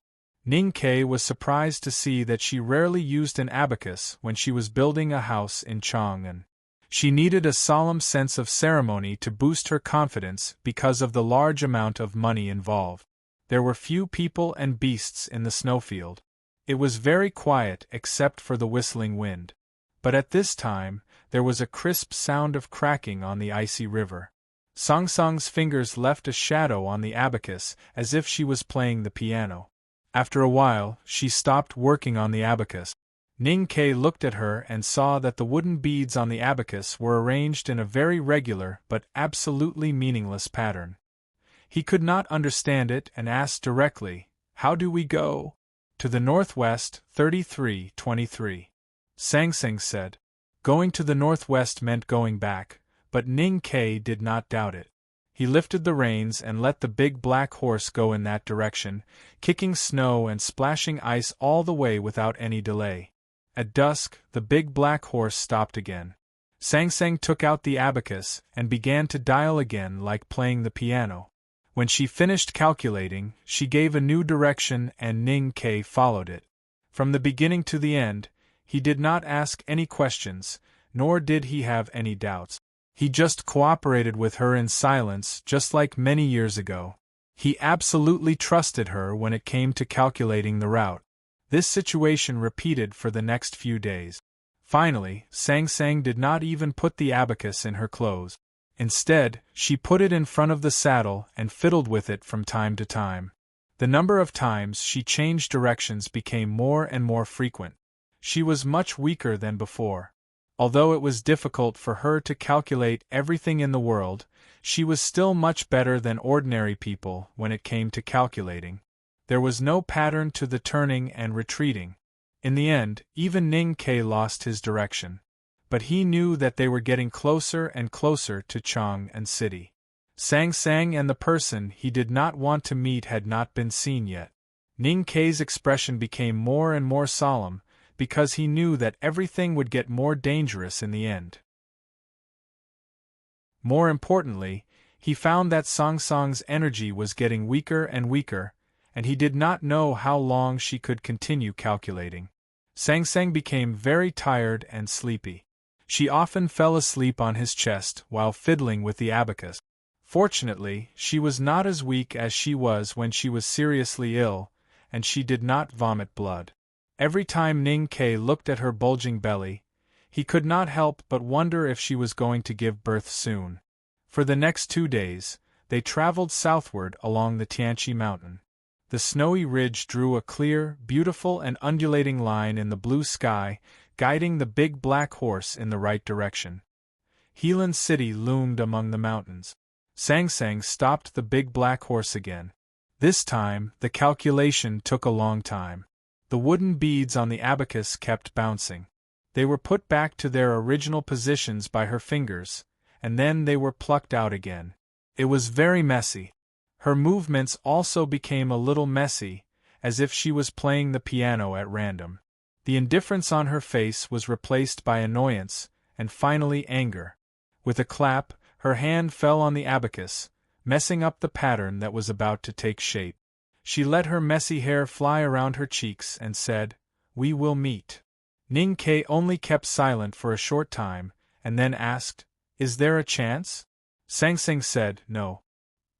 He asked about the probability of defeating the Abbey Dean if they worked together. Sang Sang's answer was very simple and clear. This time, Ning Ke kept silent for a long time, and then said, "Can we go around it?" Sang Sang said, "No." Ning Ke did not doubt her judgment after hearing 2 consecutive rejections. So he dismounted without hesitation and led the reins to the mountains. He said, "Find a way to hide first." Hearing this, Sang Sang slightly raised her eyebrows, a little unhappy. She was Haotian. How could she hide because of a human? And that human used to be her dog? Of course, in fact, she had been hiding by the snow sea for a long time. She could keep her state of mind at that time, but it was very difficult now. She did not want to appear too weak in front of Ning Ke and needed his protection. When her hand fell on her abdomen subconsciously, she kept silent. Ning Ke did not expect that she would still think about these things at this moment. He held the reins and quickly ran into the mountains. He came to a cold lake surrounded by cold trees and said, "Right here." From here, they could see Helan City from afar, but it was difficult to be discovered by the outside world. Sang Sang waved her sleeves sewn from animal skin. A clear light flashed, and an aura appeared and then disappeared. Ning Ke did not find anything strange, but he knew that she had opened her own world. The flat land by the cold lake, himself, the big black horse, and the green-haired dog were all in this world. It did not take long for him to see the proof. The snow by the lake gradually melted, and the temperature gradually rose. Grass gradually sprouted in the mud. Suddenly, it snowed in Tianqi Mountain. Ning Ke looked at the outside world and felt it was amazing. The wind and snow outside were furious, but here it was as warm as spring. He thought for a while, took out his iron cutlass, and neatly chopped some trees. With his inhuman strength, it only took him a very short time to build a wooden house by the lake. The wooden house was a little shabby, but the faint smell of wood could calm the mind. Sang Sang held her abdomen and quietly watched him work. Hide in the small building and become one? She looked at the shabby wooden house and said expressionlessly, "You know it is impossible to hide forever. Steal half a day of leisure in a fleeting life." Ning Ke said, "Hide as long as you can. Well, don't recite poems anymore. I taught you these poems when you were young. What's more, you need to rest now." He helped her into the wooden house and let her lean on the soft bedding. He lowered his head against her bulging abdomen, trying to listen to the movement inside. But there was movement outside the wooden house. The Taoist in indigo appeared opposite the cold lake. His face was frosty and his clothes were snowy. No one knew how long he had been searching in the world and how many places. He looked at the other side of the cold lake quietly. He obviously saw nothing, but he did not leave. Ning Ke raised his head and glanced at him. Then he lowered his head and continued to lean against Sang Sang's abdomen. He ignored what was happening outside and looked extremely focused. Sang Sang ignored him and looked at the other side of the cold lake. She suddenly said, "I really want to kill him." Ning Ke was happy to hear the movement of the fetus. He replied, "You can't kill him now, so don't even think about it." Sang Sang said indifferently, "I can't kill him, so I want to kill him." Ning Ke was startled and thought it was indeed true. If it were in the past, she could kill whoever she wanted. Why would she need to think about it? He sat up and held her in his arms. He looked at the Abbey Dean across the cold lake quietly, as if he was looking at a fake world in a mirror, or a play or a painting. It seemed absurd, interesting, and peaceful. In fact, the world he and Sang Sang were in now was fake. And this world could not be maintained forever. It would eventually break. The moment when Sang Sang could not maintain this world. It was probably the moment when they left this world. Chapter 11:29. In fact, Ning Ke had only seen the Abbey Dean a few times in Chang'an. Now that he thought about it, every time they met, it seemed to be accompanied by wind and snow. It was extremely cold from the outside to the inside. In the past, the Abbey Dean's indigo robe was clean and free of snow and frost. He was like an immortal. But now, he was covered with dust and looked tired. He was just like an ordinary person.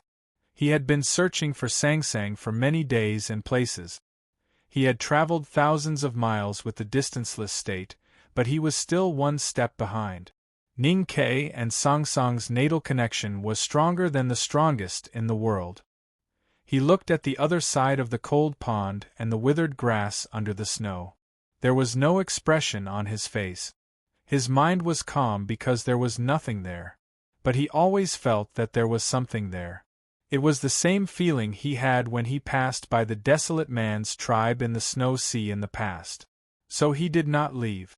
The mountain that was abandoned by Haotian became colder and colder in the wind and snow.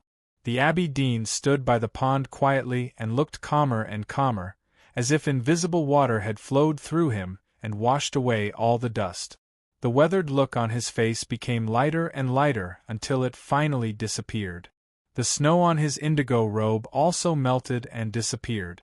A pure aura came out of his body and reached his feet. It melted the snow and greened the old grass. It spread to the pond and melted the ice, creating ripples. Spring was coming. The spring wind greened the shore of the cold pond and reached the other side in an instant. Sang looked at him quietly and put her fingers on the ground. The aura of life flowed into the earth like a trickle. The spring outside and the spring inside merged together.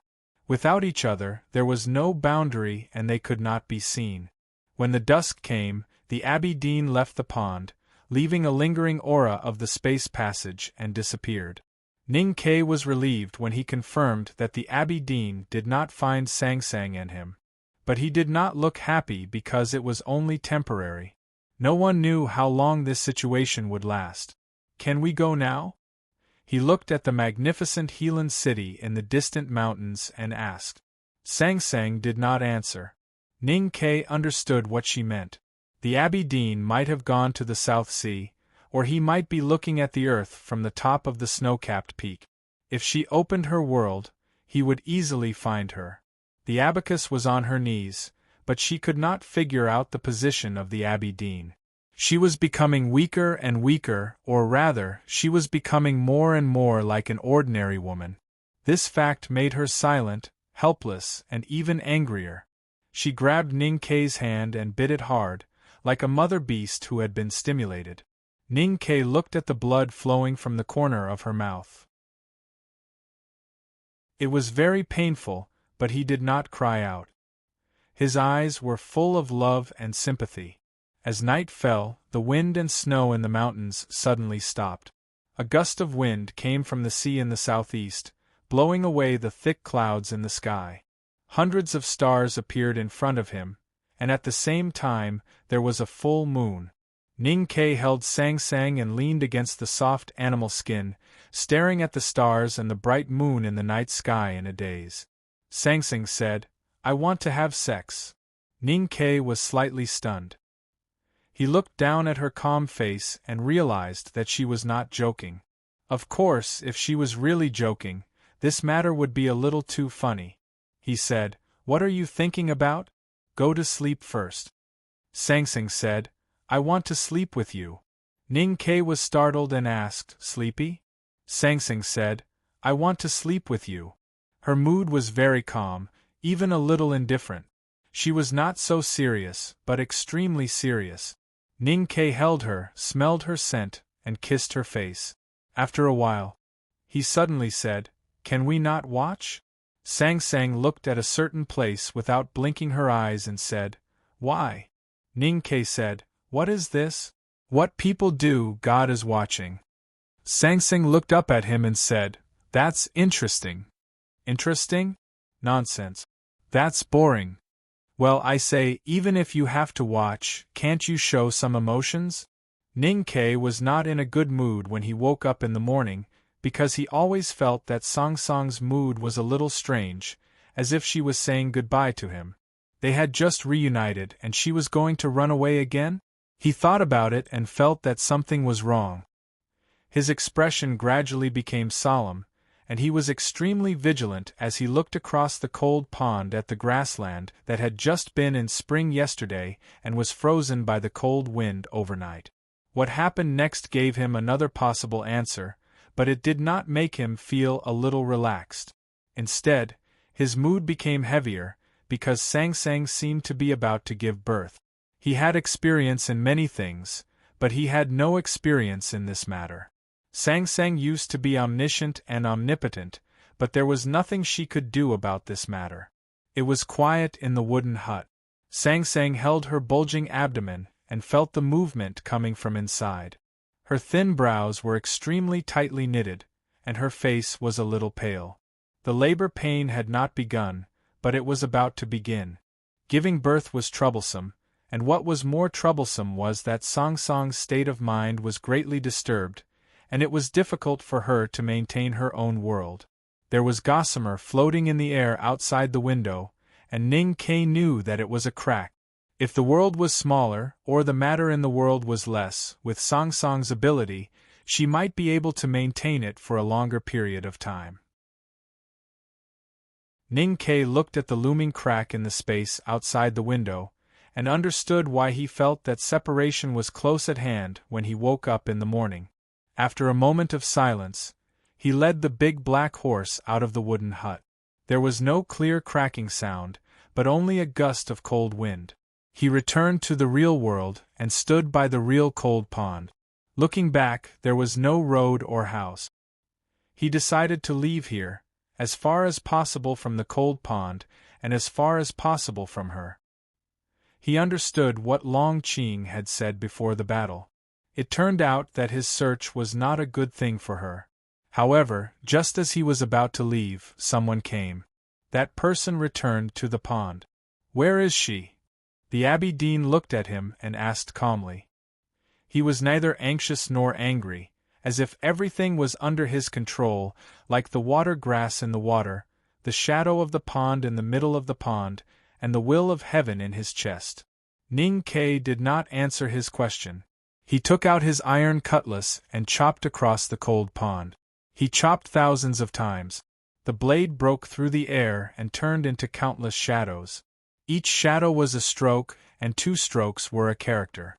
His iron cutlass instantly wrote thousands of characters by the cold pond.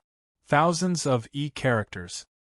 His face was as pale as paper, and the psyche power in his sense of perception was emptied. Countless fierce talisman intents covered the cold pond. Under the Abbey Dean's feet, a few green grass that was stretching its wastes were silently broken into countless pieces. The cold tree by the pond was silently broken into countless pieces. The world by the cold pond was a painting. Ning Kai cut the painting into countless pieces. The Abbey Dean was a man in the painting. How could he be at ease? This chapter is mainly about "Heaven is watching." A guy on Weibo said, when asking his girlfriend to make love, he always thinks of a saying, "Heaven is watching." W.B. Zach. When I saw it, I thought of Ning Kai and Sang Sang doing it. What was that?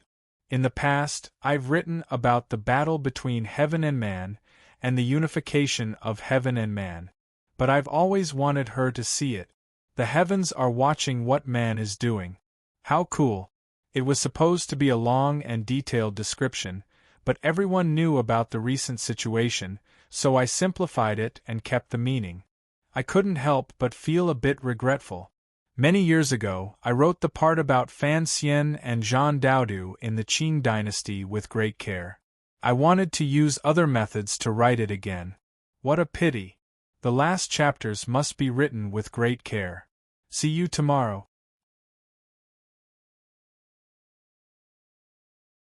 Chapter 1130. Something cropped up and he had to go out. Updates could only appear very late at night, so he had to report to everyone in advance.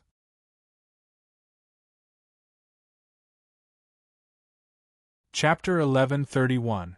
If the grass and flowers in the mountain formed a complete painting, then the Abbey Dean was indeed in the painting. However, he was also outside the painting. To be more precise, there seemed to be a small painting in the painting, and he was in the small painting.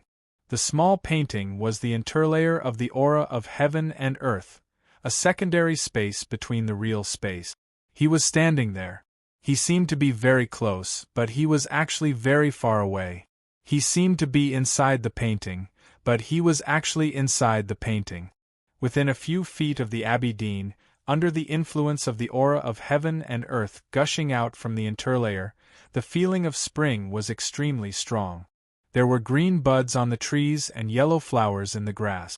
Ning Kei's thousands of iron cutlass strikes could cut the green buds and yellow flowers into pieces, but not the feeling of spring. The feeling of spring was invisible. The spring breeze blew and the leaves swayed. The Abbey Dean's figure instantly moved to a distance of more than 100 feet behind the cold lake. He was far away from the terrifying talisman intent and blade intent, and could not enter for the time being. It was like a city wall. People outside could not enter, and people inside could not leave even if they wanted to. Both the city and the cold lake eventually became a prison cell. Ning Kei had been imprisoned in Chang'an twice, so he was no stranger to this situation. You shouldn't have left Chang'an. The Abbey Dean looked at him and said. His expression was still calm and gentle, just like the spring breeze. He was like a teacher who knew everything in the world and was sincerely giving advice. You have no chance of winning. Ning Kei knew that the Abbey Dean was right. His most powerful weapon, or his biggest hope to defeat grand cultivators like the Abbey Dean and the drunkard, was the god-stunning array passed down to him by his teacher, Chang'an. Leaving Chang'an meant leaving this weapon thousands of miles away. In a sense, it was no different from suicide. But he had to leave Chang'an. He had made this decision on that snowy day, and he would never regret it, because he knew that the Abbey Dean would kill Sang Sang, and he was the only one who could find Sang Sang before the Abbey Dean did. Instead of thinking about the past, he only thought about what would happen in the future. He looked at the fierce talisman intent that covered the sky and earth around the cold lake, and thought about what he should do later. The moment the blade intent dissipated, he would leave as far as possible. The Abbey Dean could not see through her world, so she would be safe. Everything was to give Sang Sang a chance to escape, but it would probably ruin all his chances. He looked at the big black horse, thinking that it would die with him, and felt a little guilty. The big black horse did not look at him. He did not want to see his apologetic eyes. He did not play cute, silly, or naive. He just stared at the Abbey Dean on the other side of the cold pond. His eyes were extremely sharp, like a warrior before a battle. Ning Kei was touched. He stroked the mane on its neck and smiled. Suddenly, his smile disappeared and his expression changed. He heard a crisp sound coming from behind him.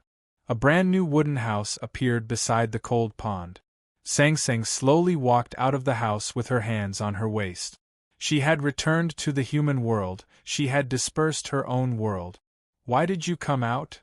Ning Kei asked angrily. I don't feel well. Sang Sang strolled by the pond with her big belly. She didn't even look at the Abbey Dean on the other side of the pond and said expressionlessly, It's your fault. Where do you feel uncomfortable? What does it have to do with me again? It's all your fault. Of course it's your problem. Ning Kei was speechless. Wasn't it what she wanted? Of course, there was nothing to argue about at this moment.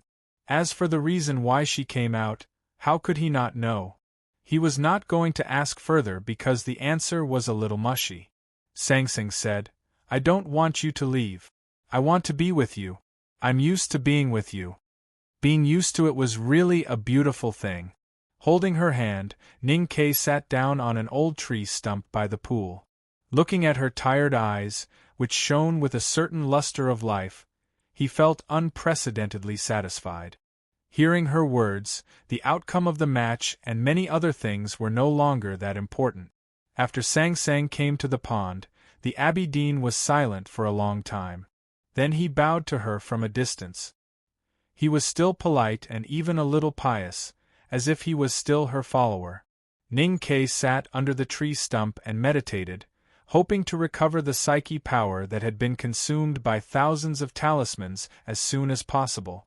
Looking at the Abbey Dean's behavior, He frowned slightly and was even more confused.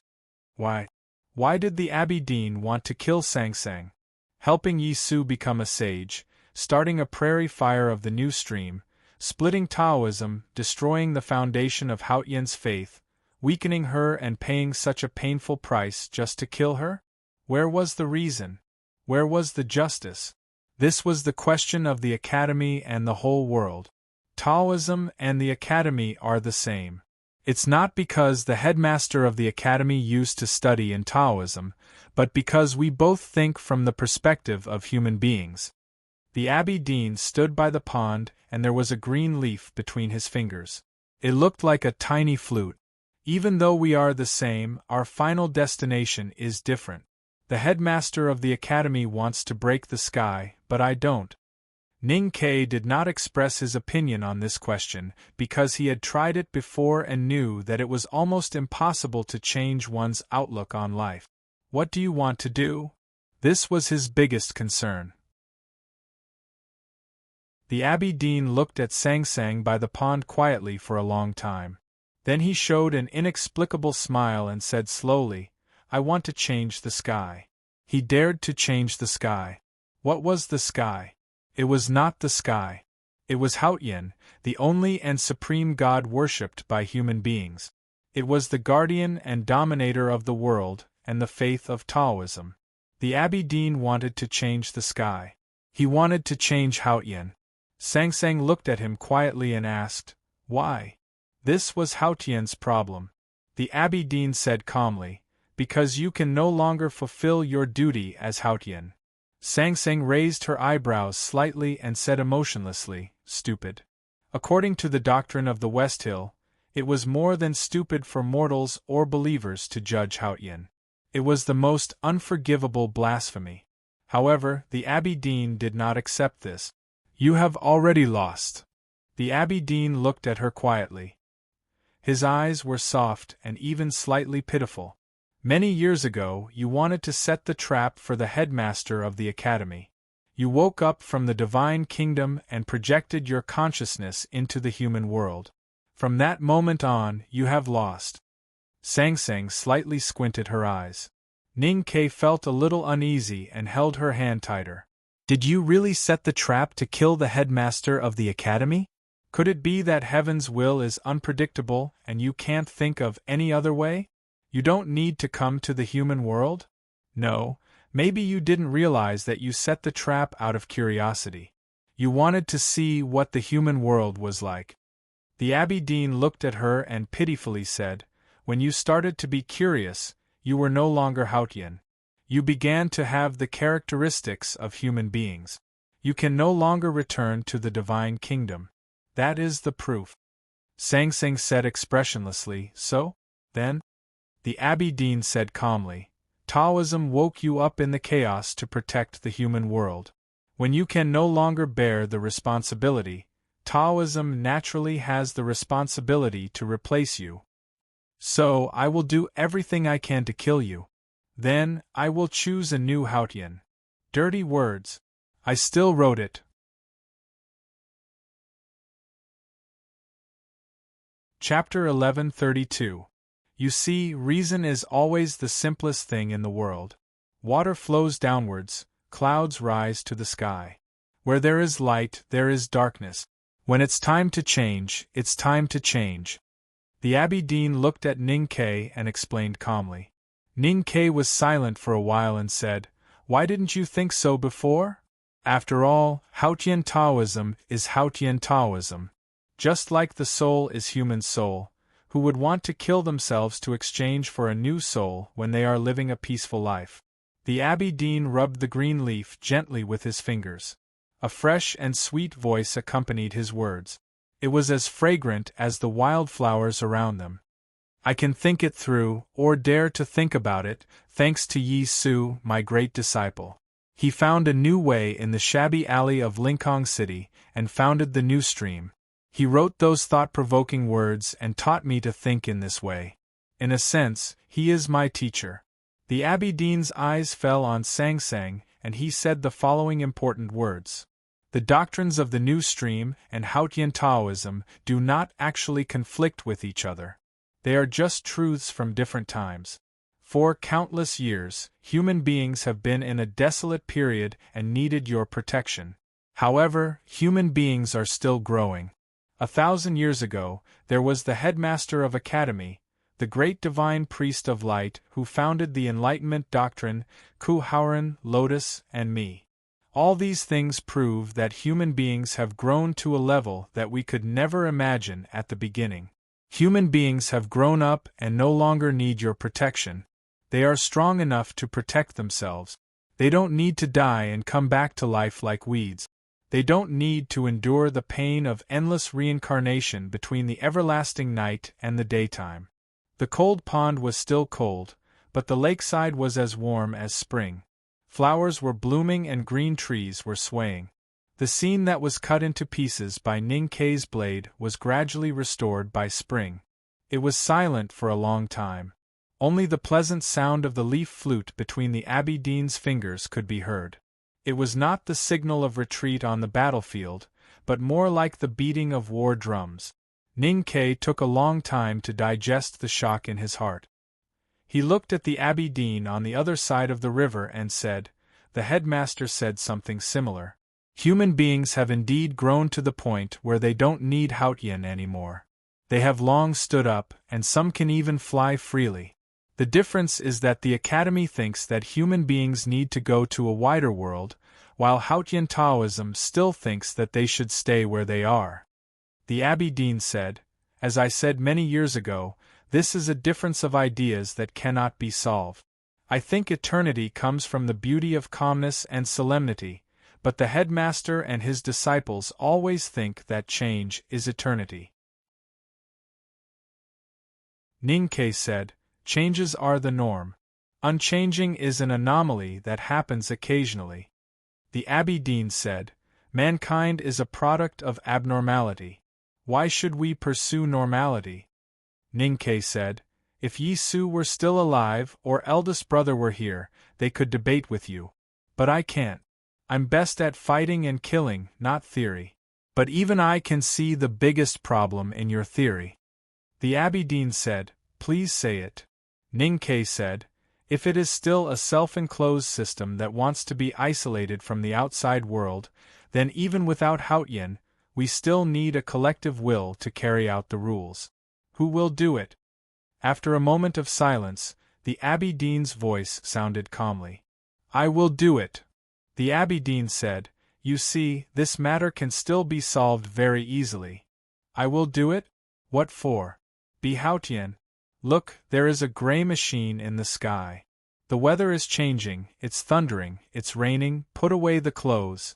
In an instant, these words flashed through Ning Kei's mind. He lowered his head in silence and looked at the sky reflected by the gradually melting pond water. He gradually calmed down and began to think about this matter. The more he thought about it, the more he felt it was amazing. The Abbey Dean was really amazing. Kill Hautian and become the new Hautian. This was not what a man should do, but someone else could replace him. This was an unimaginable ambition, and also the most valiant spiritual declaration. Anything, as long as it was large enough, would give people a sense of greatness, such as the snow-capped peak or the wilderness. As long as the ambition was big enough, it was also a kind of greatness. In the end, the Abbey Dean still followed the headmaster and the youngest uncle.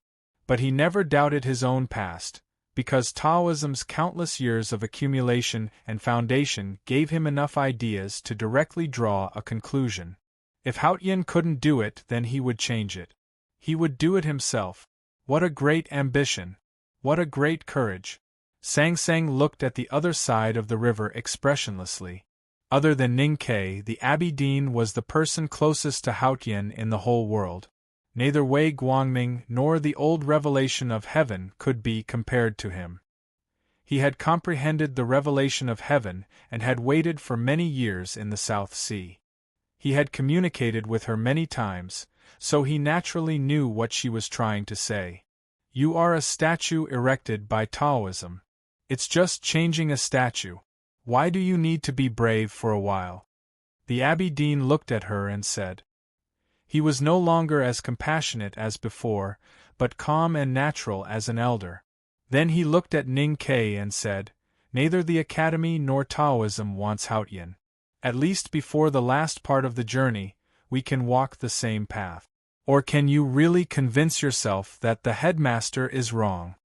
Ning Ke was silent for a long time and then said, No, the headmaster is not wrong. In fact, you are not wrong either. Mankind does not need a Haotian anymore. Sang Sang was expressionless, as if she heard nothing. He held her hand and looked at the Abbey Dean and continued, I don't want Haotian either. But the problem is, I want a wife. He did not care about the survival of Haotian, but he must care about his wife. If the old Haotian died, he could replace him with a new one. But if his wife was gone, could he replace her with a new one? Even if he could, no, there was no even if. He just could not. I can't live without a wife. Ning Ke told the Abbey Dean and the whole world. The Abbey Dean felt a little regretful, but he was not affected. He had been looking for Haotian for many days. His Taoist heart was already as firm as a rock, unshakable even in the storm and raging river. It was as unstoppable as the wildflowers blooming all over the mountain. The headmaster will be very disappointed in you. Now that I think about it, he should have been disappointed in you by the Sisui River. No matter whether it is to break or change the sky, it is ultimately a matter for mankind and can only be decided by us. But you are on her side. Do you really think of yourself as a human being? The Abbey Dean moved his fingers, and the green leaf floated down to the front of his shoes. It was cut into pieces by the remaining blade style. Ning Ke's expression changed slightly. He remembered clearly what the headmaster said before he left the Sisui River. At that time, he could solve the problem of Haotian. He could still solve it now. It is a matter of 3 views. He looked at the Abbey Dean and said, Our views on life and the world are different. The biggest difference is our views on love. I will not let her die. Even if the headmaster wants me to kill her, I won't, let alone you. I really care about what will happen to the world, but I care more about what will happen to her. The Abbey Dean said, Your love for the world is great love, and your love for her is small love. Ning Ke was silent for a while and said, But it is all love, isn't it? He said no more, took down the iron bow, took out the iron arrows, and began to prepare in silence. The talisman by the cold pool gradually dissipated. The Abbey Dean was about to enter the painting. The conversation would end and the battle would begin.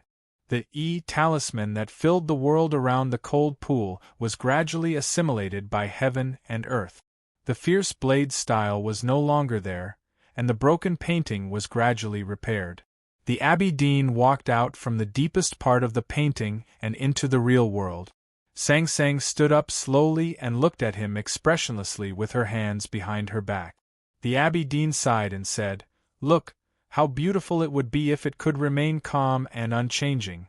Countless flowers bloomed in the mountains, countless green vines grew, and countless green trees swayed. In an instant, the atmosphere of spring was so dense that it was hard to breathe. Ning Ke felt like he was bathing in the spring breeze, but he also felt like he was drowning. Sang Sang still held her hands behind her back and looked indifferent. But her eyes were slightly narrowed. The infinite sea of flowers was boundless spring. Every flower and every wisp of spring was the most powerful killing intent.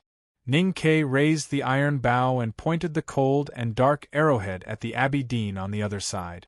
The Abbey Dean looked at him calmly and held his hands behind his back, just like Sang Sang. He was not vigilant at all, because he was just at the threshold and could turn around and leave at any time. No matter how powerful the primordial 13 arrows were, they could not hit him.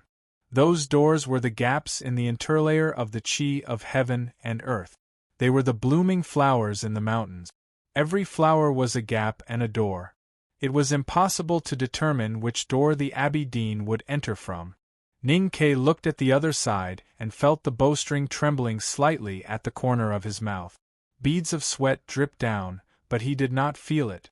Song Song's hand fell on his shoulder. A warm or even hot power entered his body and instantly replenished the psyche power that he had used to write talismans. He was at his peak state. 19890309. Sang Sang looked indifferent. She said 2 numbers, just like how she pointed the way in the wind and snow a few days ago, by the lake in winter a few years ago, and even earlier in Min Mountain. But her voice was no longer as childish as it was when she was young. And this time, the 2 numbers she said were longer and more complicated. Naturally, it meant that she was more precise. Ning Ke did not hesitate. To be more precise, he did not even think. Just like before, he pointed at a place on the other side of the lake and released the bowstring, as if it was an instinct. The iron arrow pierced through the air and flew away silently. Strangely enough, he was aiming at a falling tree, far away from the Abbey Dean's position. But the Abbey Dean's expression became extremely solemn. The Abbey Dean's figure disappeared between heaven and earth. He completely disappeared. This was the distanceless state. He entered the interlayer of the chi of heaven and earth. It was also quiet because he did not leave any trace, not even the wind. It was not until then that the buzzing sound of the iron arrow spread around the lake. A clear arrow path appeared in the sky above the cold pond. The condensed clouds slowly flowed. The iron arrow went somewhere. The big tree was still falling slowly, unaffected. There was no trace on the cliff further away, just like the Abbey Dean. The arrow seemed to have shot into nothingness. The next moment, on a snow-capped peak more than 10 miles away, the Abbey Dean's figure appeared, floating in the air in front of the cliff. The iron arrow, like a dragonfly resting on a dewdrop, rested softly on his left shoulder. The sharp arrowhead slightly sank into his indigo robe. It did not penetrate deep, but a drop of dark red blood oozed out. Blood was also dirt. Being stained with dirt, one would not be able to maintain tranquility. The Abbey Dean frowned slightly. He did not expect the iron arrow to be so powerful. It could shoot through the chi of heaven and earth, into the interlayer of nothingness, and chase the powerhouse of the distanceless state. Ning Ke's primordial 13 arrows had exceeded his original state. Look, you've said a lot of things that make sense, but you've forgotten one thing. If you want your wife to treat you well, you must first have a wife. If you want to change the world, you must first surpass us. Looking at the snow-capped peak, Ning Ke drew his bow again and said to the Abbey Dean. At the same time, he was talking to Sang Sang. 3 things to report. First, it was certainly a crazy thing to make love at that time. But considering that the young couple were not ordinary people, and they were extremely selfish to each other, I did not care. I am willing to sacrifice all reasonableness for the sake of people, and God is watching. Second, our good friend and old friend, Fong Xiang's new book, The Invincible God of War, can finally be seen at the starting point. Let's go flirt with him. Although he is married and has a child, he is still a cute little boy. Third, tomorrow at midnight.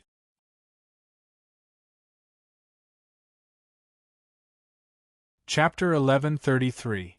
Sang Sang was not the same as before. With the rise of the new stream and the decline of Haotian Taoism, she became weaker and weaker after losing the power of faith from hundreds of millions of believers. Especially now, she had a child in her belly. She was no longer the omnipotent Haotian. She no longer possessed a powerful state that was beyond the reach of ordinary people. However, the arrow she helped Ning Ke shoot was stronger than the iron arrow Ning Ke shot at Qinghe Prefecture during the Right to Light. Why? Because during the Right to Light, Ning Ke used the natal connection between them to forcefully seize the hierarch Xiong Chumo's Tianqi and take all of her power into his arms. But this time, it was her own will. This was the real oneness of heaven and man. Who could defeat her? Ning Ke stood beside her and drew his bow again. He aimed at the other side of the lake and anywhere within hundreds of miles. As long as he heard her voice, he would release the bowstring. The wildflowers on the mountain were blown up by the wind. They floated to the sky and then fell down slowly. It looked like a fairy hiding in the clouds, waiting for Haotian to show her miracles in the human world. But Sangsang's face was a bit pale. She frowned and squinted her willow-like eyes. She seemed a bit angry and unhappy. It had nothing to do with her failure to shoot the Abbey Dean to death. She was unhappy because of her physical condition.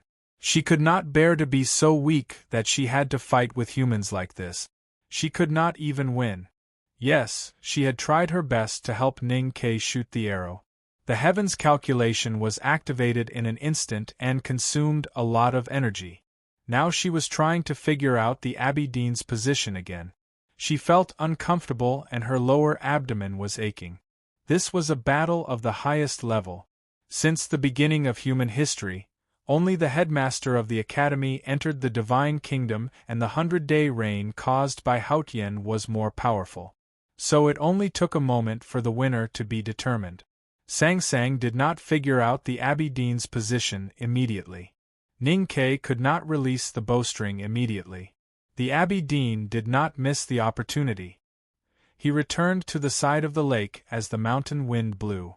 The lake was cold and full of spring. He stood in the spring and looked at Ning Ke and Sangsang without any expression. His eyes were firm and calm, even a bit proud. He returned to the side of the lake. He was not alone, for he brought a mountain with him. Stretching for thousands of miles, the Min Mountain divided the northern continent into two. The Min Mountain in the north of Helan City was often called the Tianqi Mountain. Because this was the territory of the Devil's Doctrine, it was the mountain range abandoned by Haotian. The Abbey Dean was the master of Haotian Taoism. Logically speaking, he should not be connected with the aura of this towering mountain range, and even contradicted it. But now it was different. Just like the great divine priest of light who founded the Enlightenment doctrine 1,000 years ago, he had betrayed Haotian. More precisely, he had abandoned Haotian. He of Haotian Mountain, and he of that he had become one. He went back to the lakeside and placed his right hand on the other side of the lake. He used the state of pureness to merge with heaven and earth, and immeasurable to lift heaven and earth. His fingers contained the aura of heaven and earth of Tianqi Mountain and directly smashed it toward Ning Ke and Sangsang. He'd relied on an unimaginably profound Tao technique before he attacked, and his attacks were so simple and direct, so unreasonable. Because there was utterly no need for any reasoning when it was boundlessly powerful. Around the cold pond, all the spring in the mountains and fields were crushed into pieces. The flowers and wild branches that were cut into pieces by Ning Ke's blade were crushed even more miserably, until they became pieces that couldn't be cut. An entire mountain range that was thousands of miles long broke through the sky and fell. Ning Ke knew that even if the iron arrow could pierce through the mountain, it would not be able to stop the mountain from falling. He withdrew the bow without hesitation and turned around to hold Sangsang in his arms. He was ready to use his own body to resist. He wanted to see if his body, which had been refined by the Great Spirit for many years and strengthened by Sangsang for 1,000 years, could withstand the mountain and the disaster brought by the Abbey Dean. Sangsang didn't give him the chance. Her hand passed under Ning Ke's armpit, as if to give him a warm hug. The next moment, a black flower bloomed in her hand. It was a shabby black umbrella. The black umbrella that had disappeared for a very long time appeared in her hands, just like that. Accompanied by a loud sound, she opened it and faced the descending mountain range. The black umbrella was as shabby as before, and its surface was covered with dust and grease. The surface of the umbrella, which had been exposed by the light of Buddha, had returned to its original appearance. Ning Ke and Sangsang were used to calling the black umbrella the Big Black Umbrella, just like how they used to call the black horse the Big Black Horse, because the black umbrella was indeed huge. Even though it looked small when it was opened, it was actually big enough to cover the entire sky. As long as it could cover the eyes, it could cover the sky.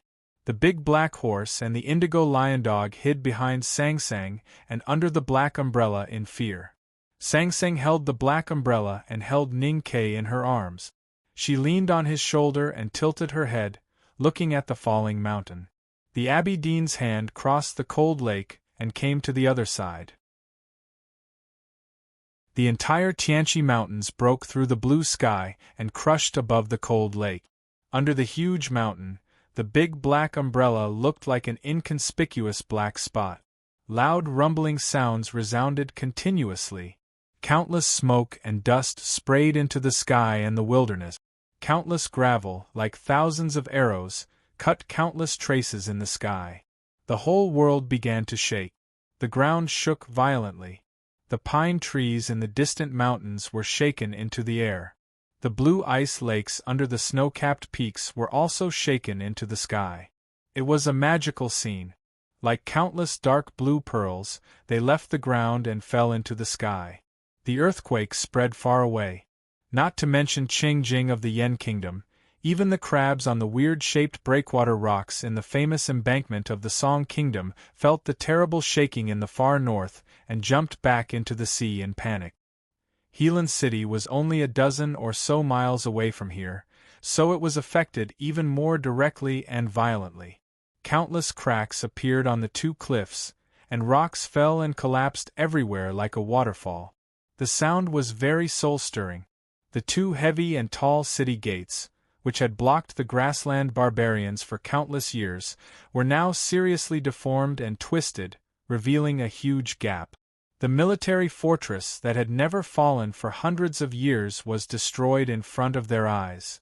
All kinds of terrible sounds, the magical and unreproducible scenery, the gradual collapse of the cliffs, and the destruction of the fortress all showed how terrifying the Abbey Dean's hand was. After a long time, the earthquake finally calmed down. The smoke and dust gradually fell, and was absorbed by the remaining ice and snow between the broken cliffs. The air gradually became clean again. The green trees in the mountains had already been crushed into fine powder, and the cold lake had been flattened. The remaining ice shards and the scaleless fish at the bottom of the lake had all fused with the soil and rocks. They could only wait for countless years before they were discovered. There was only a vague shape of the cold lake left. There was a mark on the bank of the lake, which was formed by the crushed stone powder. It circled a stone platform about 1,000 feet in radius. The spring had long become a monotonous world made of stones. The Abbey Dean stood on the other side of the stone mark on the bank of the lake. His face was slightly pale and his right hand was slightly trembling. So did his indigo clothes, which were as soft and calm as water. Even he had to pay a great price for such an earth-shattering attack with the entire Tianqi Mountain. The cold pond had disappeared, and so had the feeling of spring. However, his state of mind was still as calm as the pond and as warm as the feeling of spring. This was because he knew very well that this attack that he had planned for a long time must have seriously injured her. Even though the big black umbrella was torn from the night before she came to the human world and was used to protect her fragile real body in the human world, it still could not block the whole Tianqi Mountain. There was a rustling sound from the stone mark on the bank of the lake. The gravel rose and then separated, revealing a big black umbrella. The big black horse and indigo lion under the umbrella looked confused. Obviously, they had not woken up from the terrible shock. Ning Ke was awake, but his face was extremely pale. He was not seriously injured, but she was dying in his arms. Sang Sang was still breathing in his arms. Her face was as pale as blood and 2 streams of blood flowed from the corners of her lips. Her willow-like eyes were not as bright as they used to be. They were a little dim. Ning Ke tied her in front of him as fast as he could and turned over to mount the horse. A cold voice rang out from the broken cliff. The Abbey Dean looked at him and said, "Do you think you can still escape?" Ning Ke did not answer. Sang Sang was seriously injured and it was difficult for him to escape from the Abbey Dean. But he knew that someone would definitely come to help him. As long as the Abbey Dean knew where he was, he would definitely come. The Abbey Dean's earth-shattering attack would be sensed by the heaven and earth. He would know where he was. Ning Ke had been waiting for this moment. He was so sure about it. Just like many years ago, when he and Sang Sang were in a desperate situation in the White Tower Temple in Chaoyang City of the Ueluan Kingdom, he would definitely come. The Abbey Dean's expression changed slightly when the wind rose from the cliff. He floated over and came to Ning Ke in an instant. He pointed at Ning Ke's chest with his finger pointing between Sang Sang's eyebrows. A wooden stick suddenly appeared in front of his finger. The wooden stick was very ordinary. It was not made of rosewood, agarwood, or iron sandalwood. It was like a wooden stick that could be seen everywhere in ordinary people's homes. It was used to make noodles or to beat children. The Abbey Dean waved his hand and there were mountains and rivers between his fingers. However, such an ordinary stick was able to stop his finger. A light sound was heard between the stick and his fingertip. A clear ripple of the aura of heaven and earth spread around. The cliffs it touched were broken again, and the hard rocks flew again. There was another strong wind in the remaining forest. The wooden stick was taken back. A scholar in a cotton-padded jacket appeared in front of the big black horse. The sparks on the edge of his jacket were still burning. It could be imagined how fast he came. His cotton-padded jacket was covered with dust. His shoes and hair were also covered with dust. It could be imagined how far he had walked. The Abbey Dean looked at him quietly and took a step forward. Eldest brother raised the wooden stick and held it in front of his eyes. He was using Jun Mo's principle of treating each other as a guest. He did not know how to fight or kill in those days, but he was forced by this evil world to learn how to fight and kill. From that day on, he learned all the fighting skills. The Abbey Dean could not move forward when the stick was at the same level as his eyebrows. There are 2 more chapters today.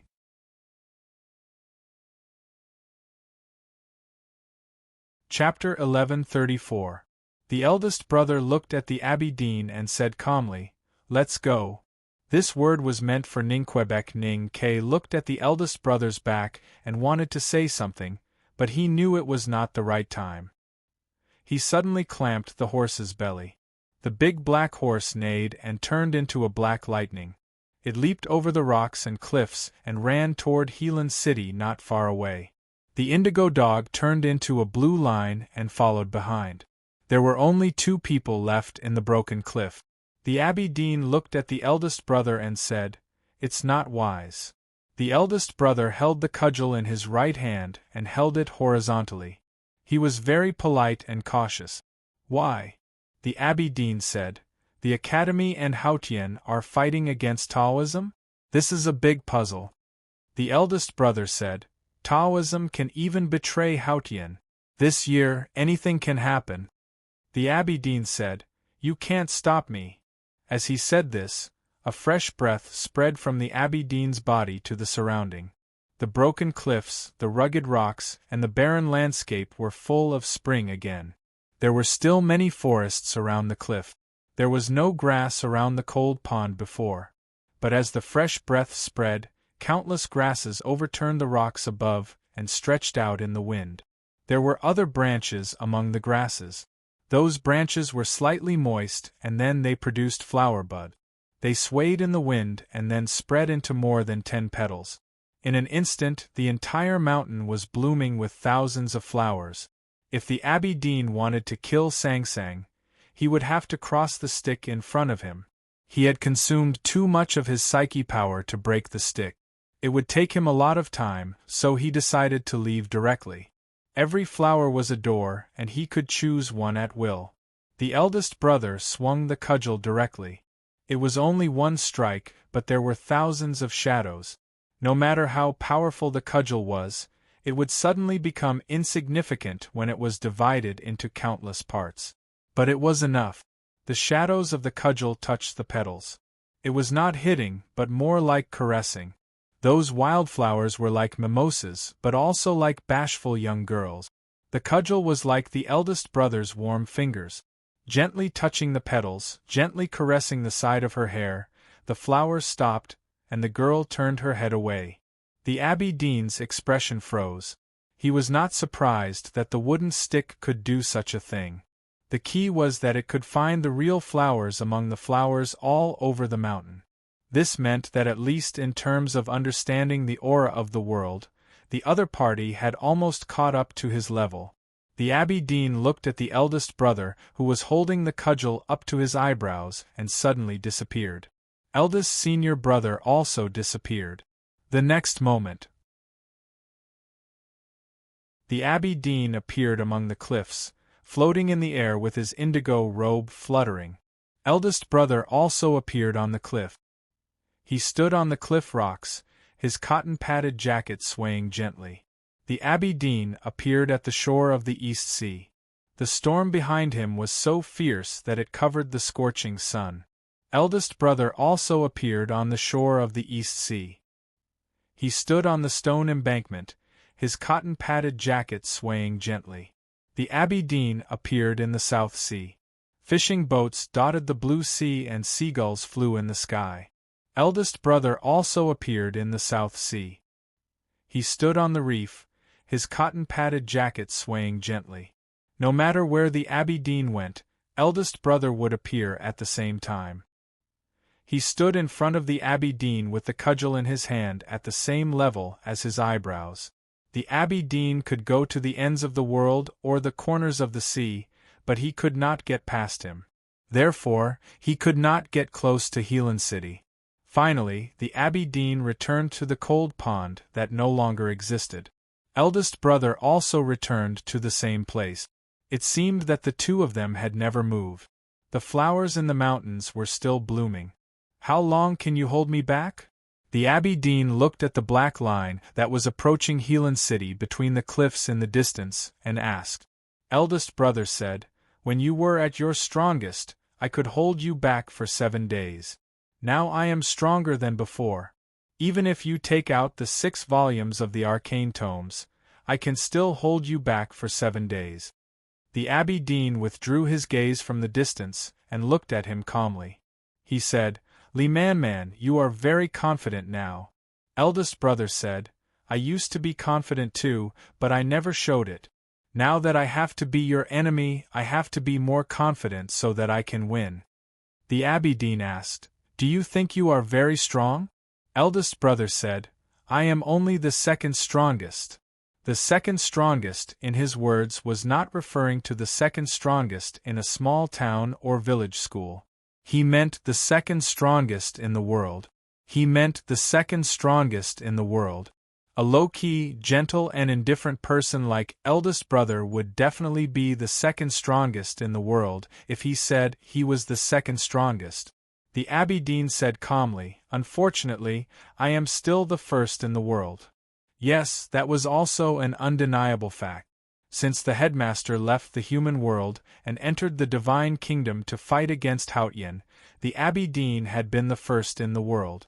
Even though he was almost killed by Ning Ke and disabled by Sang Sang, he was still the first in the world. The battle between eldest brother and the Abbey Dean was the battle between the first and second strongest in the world. The problem was that since there was already a distinction between the first and second, the outcome seemed to be clear. 7 days. I only need to hold you back for 7 days or even less. Eldest brother looked at the Abbey Dean and said calmly, as for the final outcome, I don't care. The Abbey Dean asked, why? Eldest brother said, youngest brother will return to Chang'an in 7 days. Ning Ke and Sang Sang would return to Chang'an.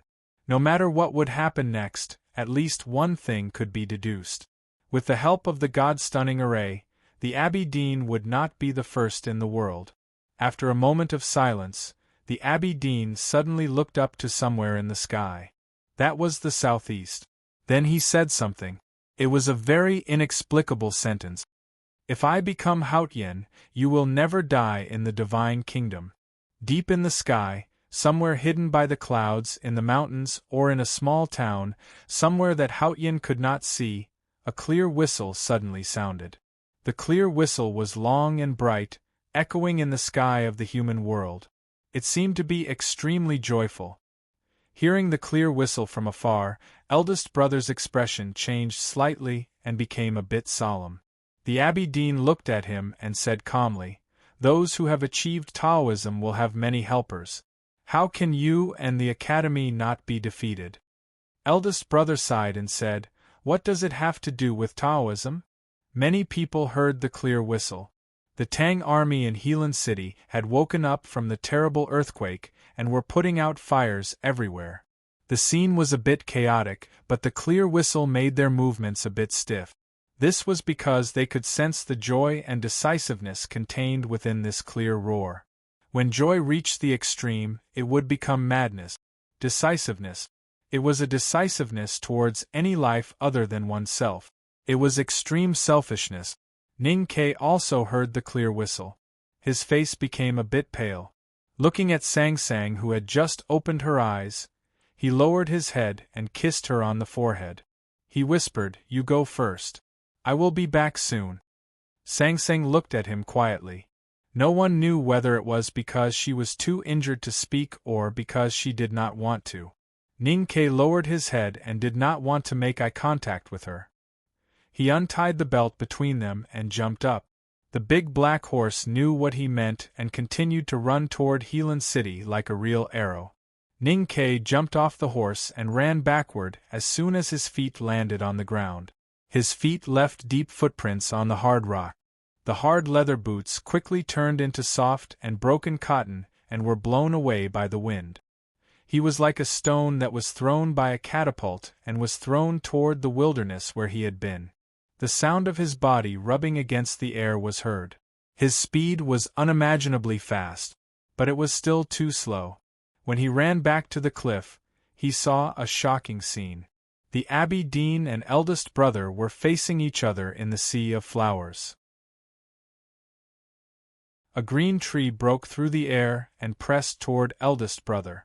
Eldest brother used the cudgel as a sword and moved heaven and earth to meet it. It was the most tense moment. They were entangled and could not leave. But a third person appeared at this time. There was no flower fragrance in the sea of flowers, but there was a strong smell of alcohol that made people drunk. A blue-robed scholar appeared behind the eldest senior brother. He held a flagon in his left hand. He pulled out a sword from the flagon with his right hand. He stabbed the sword at eldest brother's chest. If the Abbey Dean was the first in the world and eldest brother was the second, then he was probably the third. He was the real third person. Facing the joint attack of the Abbey Dean and him, especially such an insidious sneak attack, eldest brother could not avoid it. Blood spurted and fell into the sea of flowers, dyeing the yellow wildflowers red. That was what Ning Ke saw. His face became even paler. He wanted to curse, but he did not. He only cursed silently in his heart. He was silent like a real stone. He hid the sound of rubbing against the air, and did not look at the blood flowing on eldest brother's back. His eyes were as cold as ice. He stepped on the delicate petals with his bare feet, but they did not break. He came to the back of the scholar in indigo. He did not pull out the iron cutlass because it would be perceived. He also did not use the iron arrow because that person was with eldest brother. What he wanted to do was to sneak attack. The scholar in indigo's expression suddenly changed. After all, he was a grand cultivator who had experienced countless things in the world and had an extremely high state. No matter how fast and unexpected Ning Ke came, it still touched his state of mind. The scholar in indigo felt the danger. His face became very pale. He pulled out his sword and was ready to leave. He was one of the two people who had lived the longest in the world, so he was also one of the two people who were most afraid of death. Not to mention that the person who sneaked up on him could not kill him. He just wanted to leave when he thought of the danger. Eldest brother did not let him go. That was the tacit understanding between the disciples of the academy. He knew that Ning Ke was back, so he had to do something. Eldest brother turned sideways and left the drunkard's sword in the flagon. He raised the cudgel with his right hand and faced the Abbey Dean's immeasurable attack. His left hand moved from the edge of his cotton jacket and pointed at the drunkard's eyebrows. The natural stream magical finger. That was Chun Pippi's fighting skill. The scholar in indigo let out a strange cry, covered his face and retreated. That retreat was very clever. He avoided the natural stream magical finger, and more importantly, sent himself into Ning Kei's arms first. There was a big difference between being active and being passive. That retreat could at least weaken Ning Kei's killing power by 30%. Ning Kei looked at the bent sword in the eldest brother's body and imagined the pain. He could no longer suppress his anger. He hit the back of the scholar in indigo like a stone. He hugged the indigo-clothed scholar and jumped into the sky. Then, he fiercely smashed into the cliff. The cliff was getting closer and closer, just in front of them. It seemed that they were going to die together. Ning Kei could not care less. His eyes were already red. They were dyed red by the blood from the eldest brother's back. His eyes were red from killing. He roared at the ear of the scholar in indigo, "Drunkard, I'll F***CKU. I'm going to take a shower and then write the third chapter. It will be later."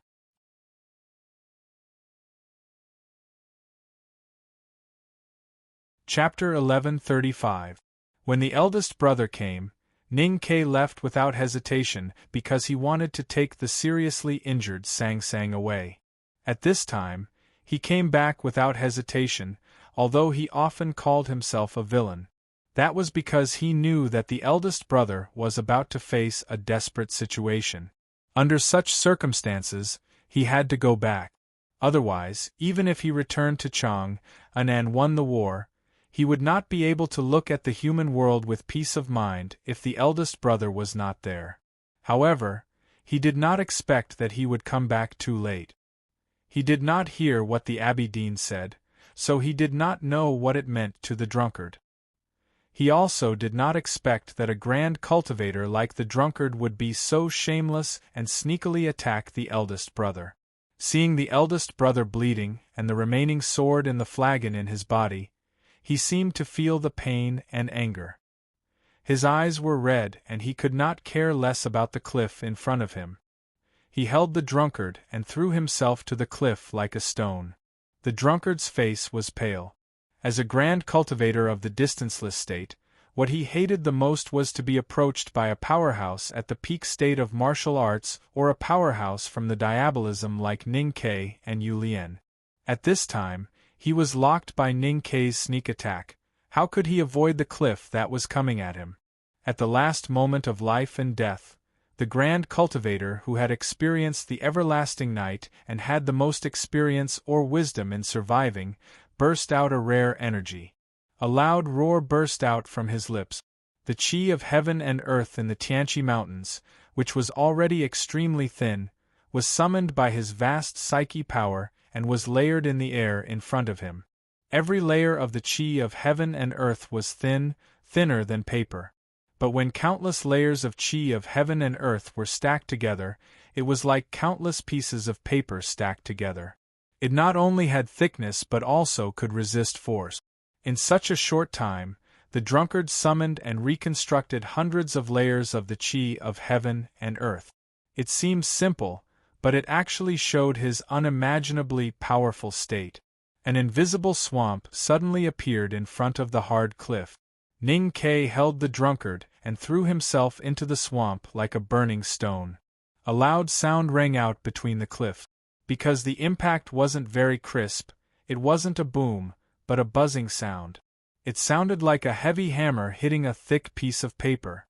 If it was such a thick stone, it would have been smashed by the hammer.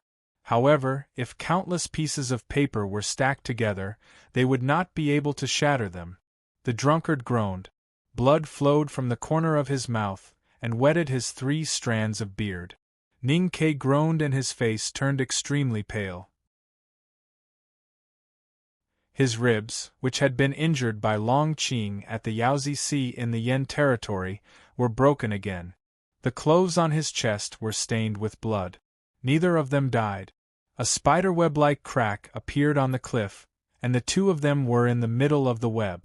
Ning Ke stepped on the cliff with one foot, creating more cracks. With the help of the huge recoil, he brought the drunkard's body down to the hard ground of the cliff again. The speed of the fall was extremely fast. At the same time, he strangled the drunkard's throat with both of his arms and suddenly exerted his strength. His forehead hit the back of the drunkard's head, and his right knee rose up sinisterly, attacking the drunkard's perineum. He was best at close combat. He had killed Ada and Hungmu, and even killed Long Qing by the angry river. He had always relied on his body. Except for Yi Hongyu, no one could be his opponent.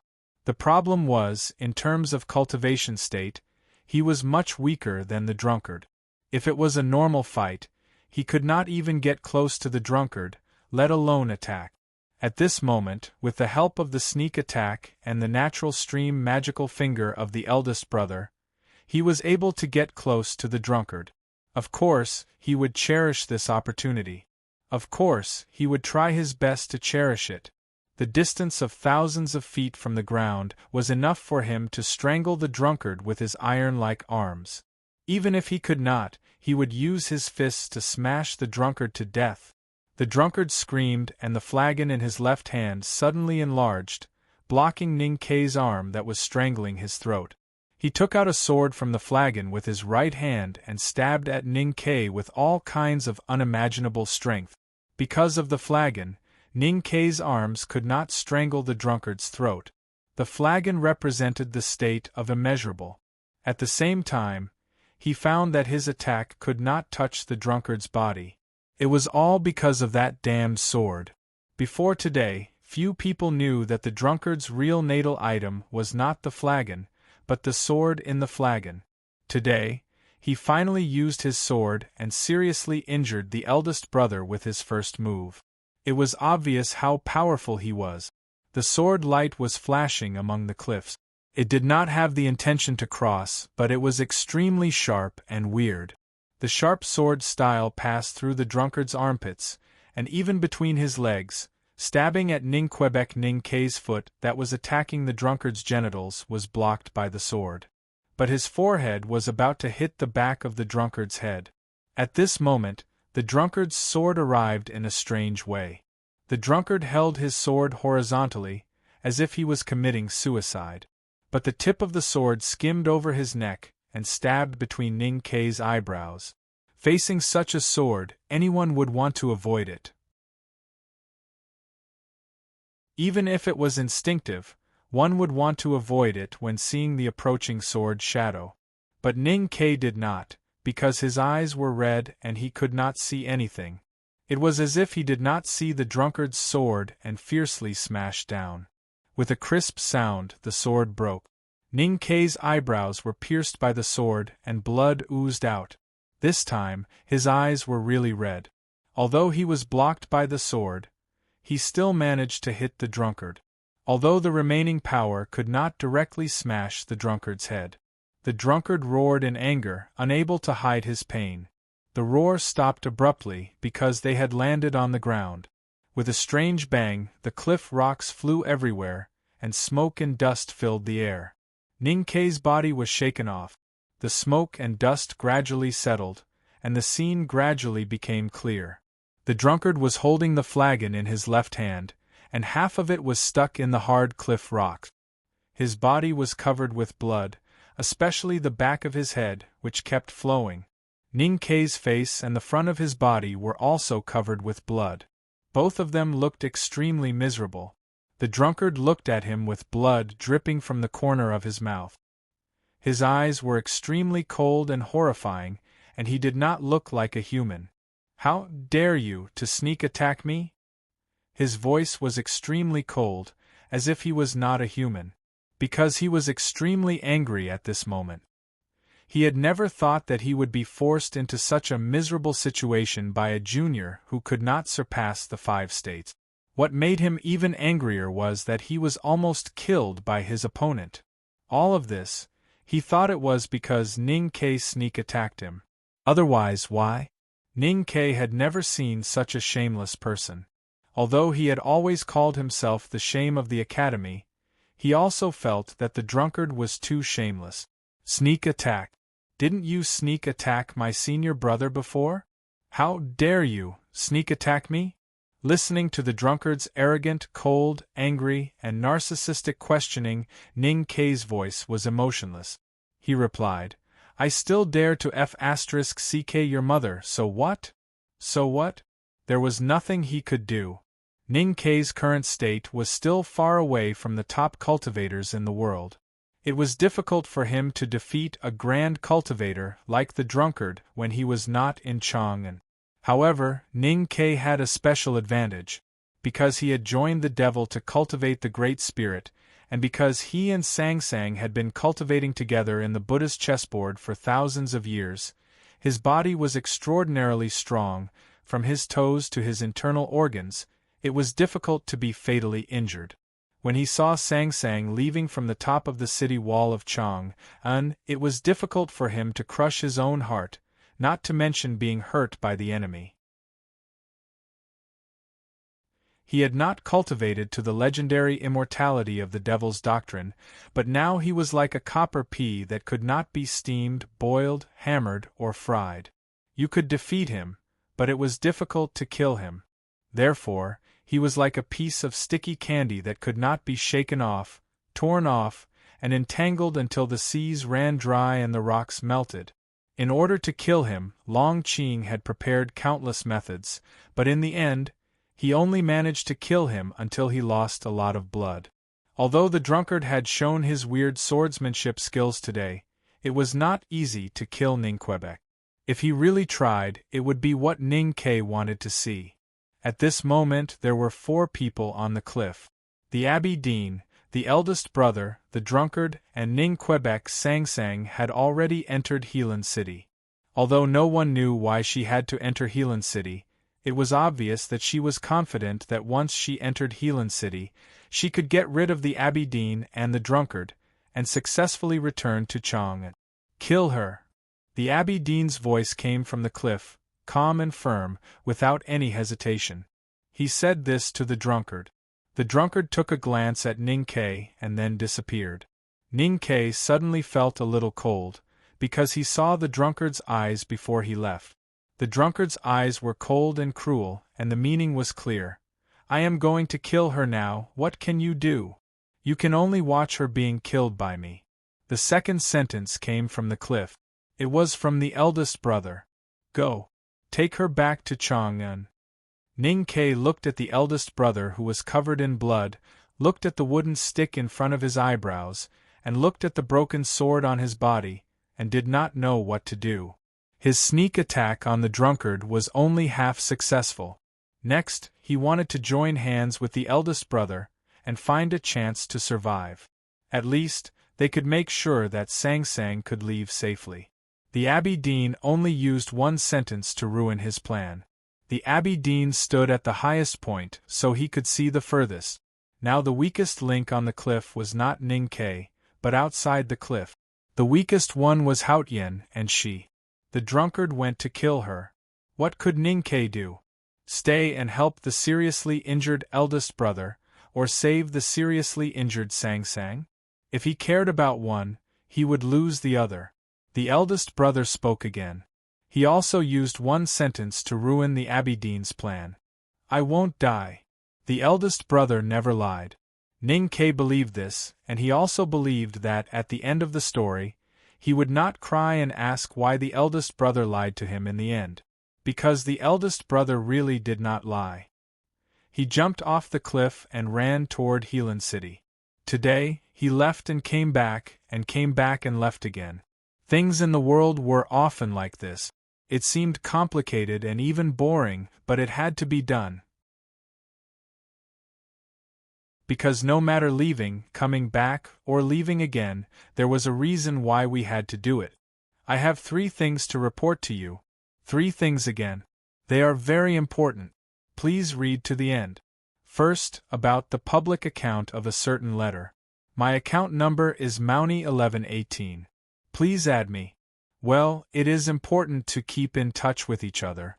Of course, there will be lucky draws, spoilers, red envelopes, and other interesting activities. Second, I strongly recommend our dear Sandbag Sisters' new book, Mechanism Master in the Alien World. This is a recommendation, and I sincerely invite you to appreciate it.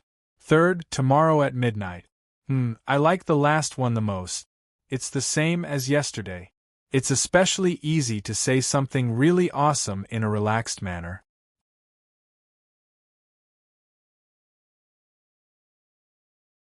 Chapter 1136. On the cliff, the trees were not swaying and the birds were not chirping. The two of them stood facing each other. One raised his cudgel and the other pulled out his sword. The Abbey Dean who used the sword was not necessarily more powerful than the Abbey Dean who did not use the sword, but it meant something. His cotton-padded jacket was soaked in blood. The eldest brother knew that he could not hold on for another 7 days, so he could not ask the Abbey Dean to stay for another 7 days. But as mentioned before, Ning Ke and Sang Sang did not need 7 days to return to Chang'an. What he needed to do was to try his best. The Abbey Dean looked at the sword in his hand and said calmly, "The headmaster taught you to be kind. I thought you were different from Jun Mo, but I did not expect that you are still a disciple of the academy." The eldest brother looked at him quietly. The sword in the pot inserted in his ribs fell on the ground behind him. He said, "As a disciple of the academy, I would like to learn from you." During the short conversation, the remaining forest far away from the cliff was on fire. The blazing fire melted the snow on the mountainside, but the fire did not die down. It isolated the two of them from the world. The fire in the forest was difficult to extinguish, because the essence of the fire was the divine flame of Haotian, the purest power. It was formed by Ning Ke's blade and his blood when he left. Ning Ke was running toward Helan City. He jumped thousands of feet, and the rocks under his feet cracked. The iron cutlass in his hand and the blood splashing on his body turned into sparks, and the roar of breaking air resounded through the mountains. Except for the distanceless state, no one could catch up with another distanceless state Grand Cultivator. If the drunkard was going to West Hill, Ning Ke would not have a chance. But since he was going to Helan City, which was more than 10 miles away, he still had a chance, because his speed had long surpassed that of the goshawk. In the blink of an eye, he ran from the cliff to the front of Helan City. He rushed into the heavily damaged city gate without hesitation, but he did not see the big black horse or the drunkard. The city gate of Helan City had been seriously deformed. Boulders rolled down from the cliffs on both sides of the city. Many parts of the arrow towers and military strongholds were smashed. Dozens of fireheads could be vaguely seen in the thick smoke. The Tang army stationed in Helan City did not want to give up. They ran around, trying to put out the fire and save the stronghold. Ning Ke shouted, "Retreat! Don't bother about it!" For the Tang army in Helan City, Ning Ke had left a deep impression on them. Amidst the chaos, they confirmed his identity with just a glance. Although they did not know why Mr. 13 suddenly appeared here, they subconsciously began to obey his orders. Under the command of the generals, they began to retreat out of the city. Ning Ke stood at the foot of the steep stone steps and looked up at the gradually collapsing watchtowers above Helan City. He felt something and exerted strength in his legs, rushing up like a wisp of smoke. Sang Sang was not in the watchtower, but in a secret room below it. In front of her eyes, the bubble that was not perfect but gave people a feeling of perfection appeared again. It was different from the bubble that Ning Ke saw a few days ago. Other than the 2 slight cracks, there were more than 10 bright spots on the surface of the bubble. Those spots represented the stable entrance of the Qi of heaven and earth. One of the spots on the surface of the bubble was glowing. It looked very real, because that spot represented a transmission array made of complicated talisman lines under her feet. There were interlayers between the Qi of heaven and earth, which could directly connect 2 locations that were extremely far away from each other. In simpler words, it was a shortcut. However, only grand cultivators like the Abbey Dean, eldest brother and the drunkard could see through the rules and have the power to open the gate of the interlayer. From then on, they could freely travel thousands of miles. Other than the state of distanceless, there was another way for humans to make use of the shortcut between heaven and earth. That was the transmission array. The Tang Empire and the West Hill Divine Palace had both built transmission arrays in the human world. However, due to the limitations of the state, the transmission array built by humans could only be used to transmit information or some extremely light items. Most importantly, just like the primordial 13 arrows, the construction of the transmission array and even the activation of it would consume a terrifying amount of rare resources. Therefore, there were very few transmission arrays in the human world, and they gradually became useless. Sang Sang had already predicted the situation today, and had naturally made a lot of preparations. The light spots on the bubble were the locations of the transmission arrays in the human world. Some of them had even been abandoned for tens of thousands of years. Except for her, no one else knew about it, not even the Abbey Dean. She stood in the center of those complicated and beautiful talisman lines. Her face was pale and her body was stained with blood. She looked like a wounded fairy, and was no longer as indifferent and great as before. She looked pitiful. The big black horse and the indigo lion dog looked at her carefully. They tried not to show too much pity in their eyes because they really sympathized with her at this time. She was seriously injured and abandoned by a man. She looked pitiful no matter how they looked at her. Otherwise, why would she lower her head and stand in the center of the talisman array in silence? Why did she look so lonely and desolate? Sang Sang did not know what the two guys were thinking. She was no longer omniscient. She was not pretending to be lonely or desperate. She was also not feeling sad after being seriously injured. She had already woken up when Ning Ke left. She did not stop him at that time, which meant that she had no opinion. She was just waiting for the talisman array to be activated. If humans wanted to activate this talisman array to transmit information to Chang'an City, they would need a lot of resources, energy and rare ores. They might even need to wait for a relatively long time. Sang Sang did not have these and she did not have time. However, she had something that humans did not have. That was herself. The blood that flowed from her divine body was the most precious and purest source of energy in the world. Her blood fell on the talisman array like rain. It looked bloody and horrible, but in fact there was not much of it. The talisman lines in the talisman array had begun to glow and would be activated in a while. In the next moment, she would appear in the small building in the Imperial Palace of Chang'an City. In other words, she would return to Chang'an City. Ning Ke had not returned yet. She remained silent and showed no emotion, as if she did not care. In the eyes of the big black horse and the indigo lion dog, she seemed a little cold and heartless. She did not think too much. She only thought, I listened to you and went back to Chang'an. Then you should do what you promised and go back to Chang'an with me. No matter how you go back, even if you die, you have to go back. Suddenly, a breeze blew in the room. The accumulated dust on the wall was swept off and then blown to the corner. A person appeared outside the talisman array. Sang Sang looked up and found it was not Ning Quebec. She looked a little confused, but then calmed down. The drunkard looked at her and could not stay calm. He was injured in the battle and had been vomiting blood. Now he looked at her and was so emotional that blood flowed out from the corner of his mouth. When he saw her in the small town and on the island in the South Sea, he knelt in front of her and touched his forehead to the ground. He trembled and was extremely humble because she made him feel fear. He had been hiding from her in the human world for countless years. The fear had been haunting him for countless years, making his spirit deteriorate day by day. It went straight into his bones and he could not get rid of it. At this moment, his body was also trembling slightly. He knew that she was very weak now. After taking the blow from the Abbey Dean's mountain, she had no more power to fight. But he still did not dare to attack. He did not even dare to point at her or even look at her. Sang Sang looked at the drunkard who was covered in blood.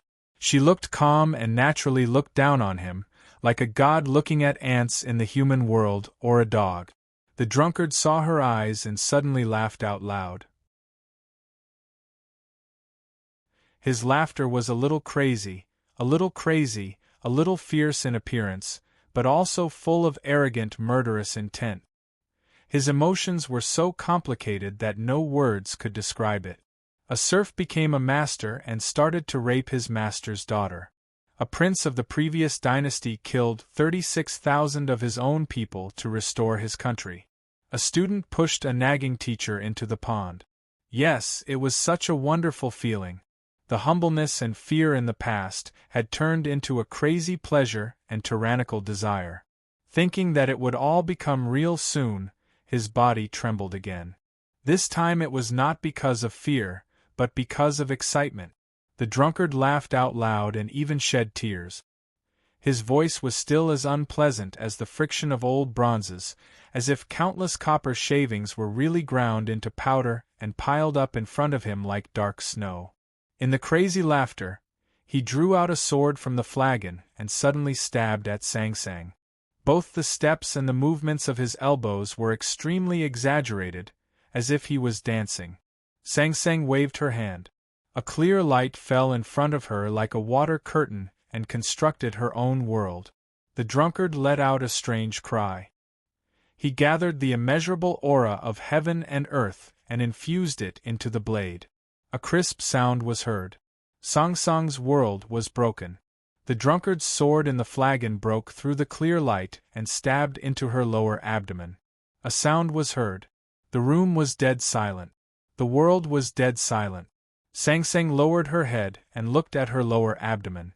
She looked at the sharp sword and the slowly oozing blood. She frowned slightly, as if she was a little surprised and confused. No one could break her world in the past. Even the invincible sage of sword, Liu Bai, could only stab his sword into her world. The blade turned into ashes when it was only 1 foot away from her body. But now, the drunkard's crazy sword easily broke her world. Her brows furrowed even more because of displeasure and pain. She had experienced the feeling of pain before, but it was never as real as it was now. Just like what he had experienced some time ago, the realness of life really did come from pain. The drunkard was also stunned. He had thought that she could not block his sword. But when the sword in his hand really stabbed into her body and brought out the blood, he still could not believe the scene. I defeated Hao Tian? I stabbed Hao Tian? With a loud bang, a big hole was smashed on the wall of the secret chamber. Ning Ke appeared in front of Sang Sang, holding the drunkard's sword in his right hand. He turned to look at the pale Sang Sang. His lips trembled slightly, as if he wanted to say something, but he could not. Sang Sang looked at him and said emotionlessly, "It's all your fault." Yes, she became weaker and weaker. She became more and more like a human. She could get hurt. She got hurt because he was not by her side, because he made her a human. Chapter 1. I'm so tired. It's all your fault.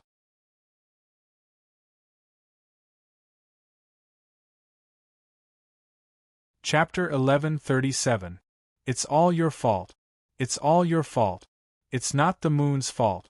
What are you, what are you, what are you, what are you?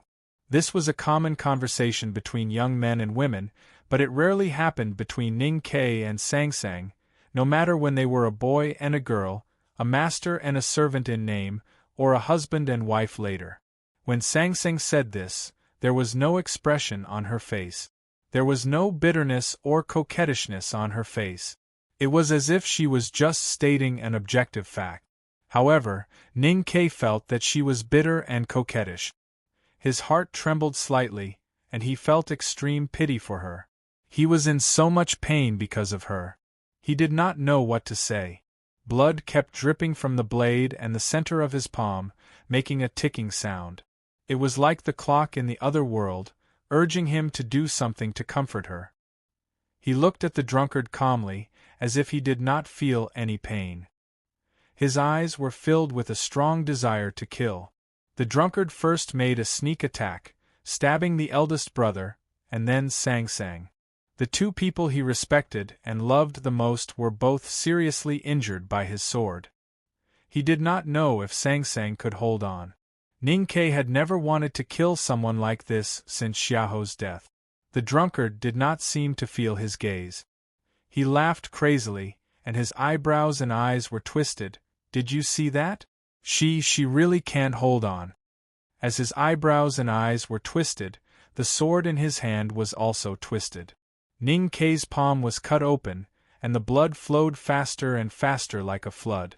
There were countless swords hidden in the flagon, and every sword was the drunkard's life. They had been refined by liquor for countless years, and were extremely sharp. Even Ning Ke's body could not withstand it. Ning Ke pulled out the iron cutlass from behind his shoulder, and slashed at the drunkard. In front of the iron cutlass was the blazing and pure Haotian's divine flame.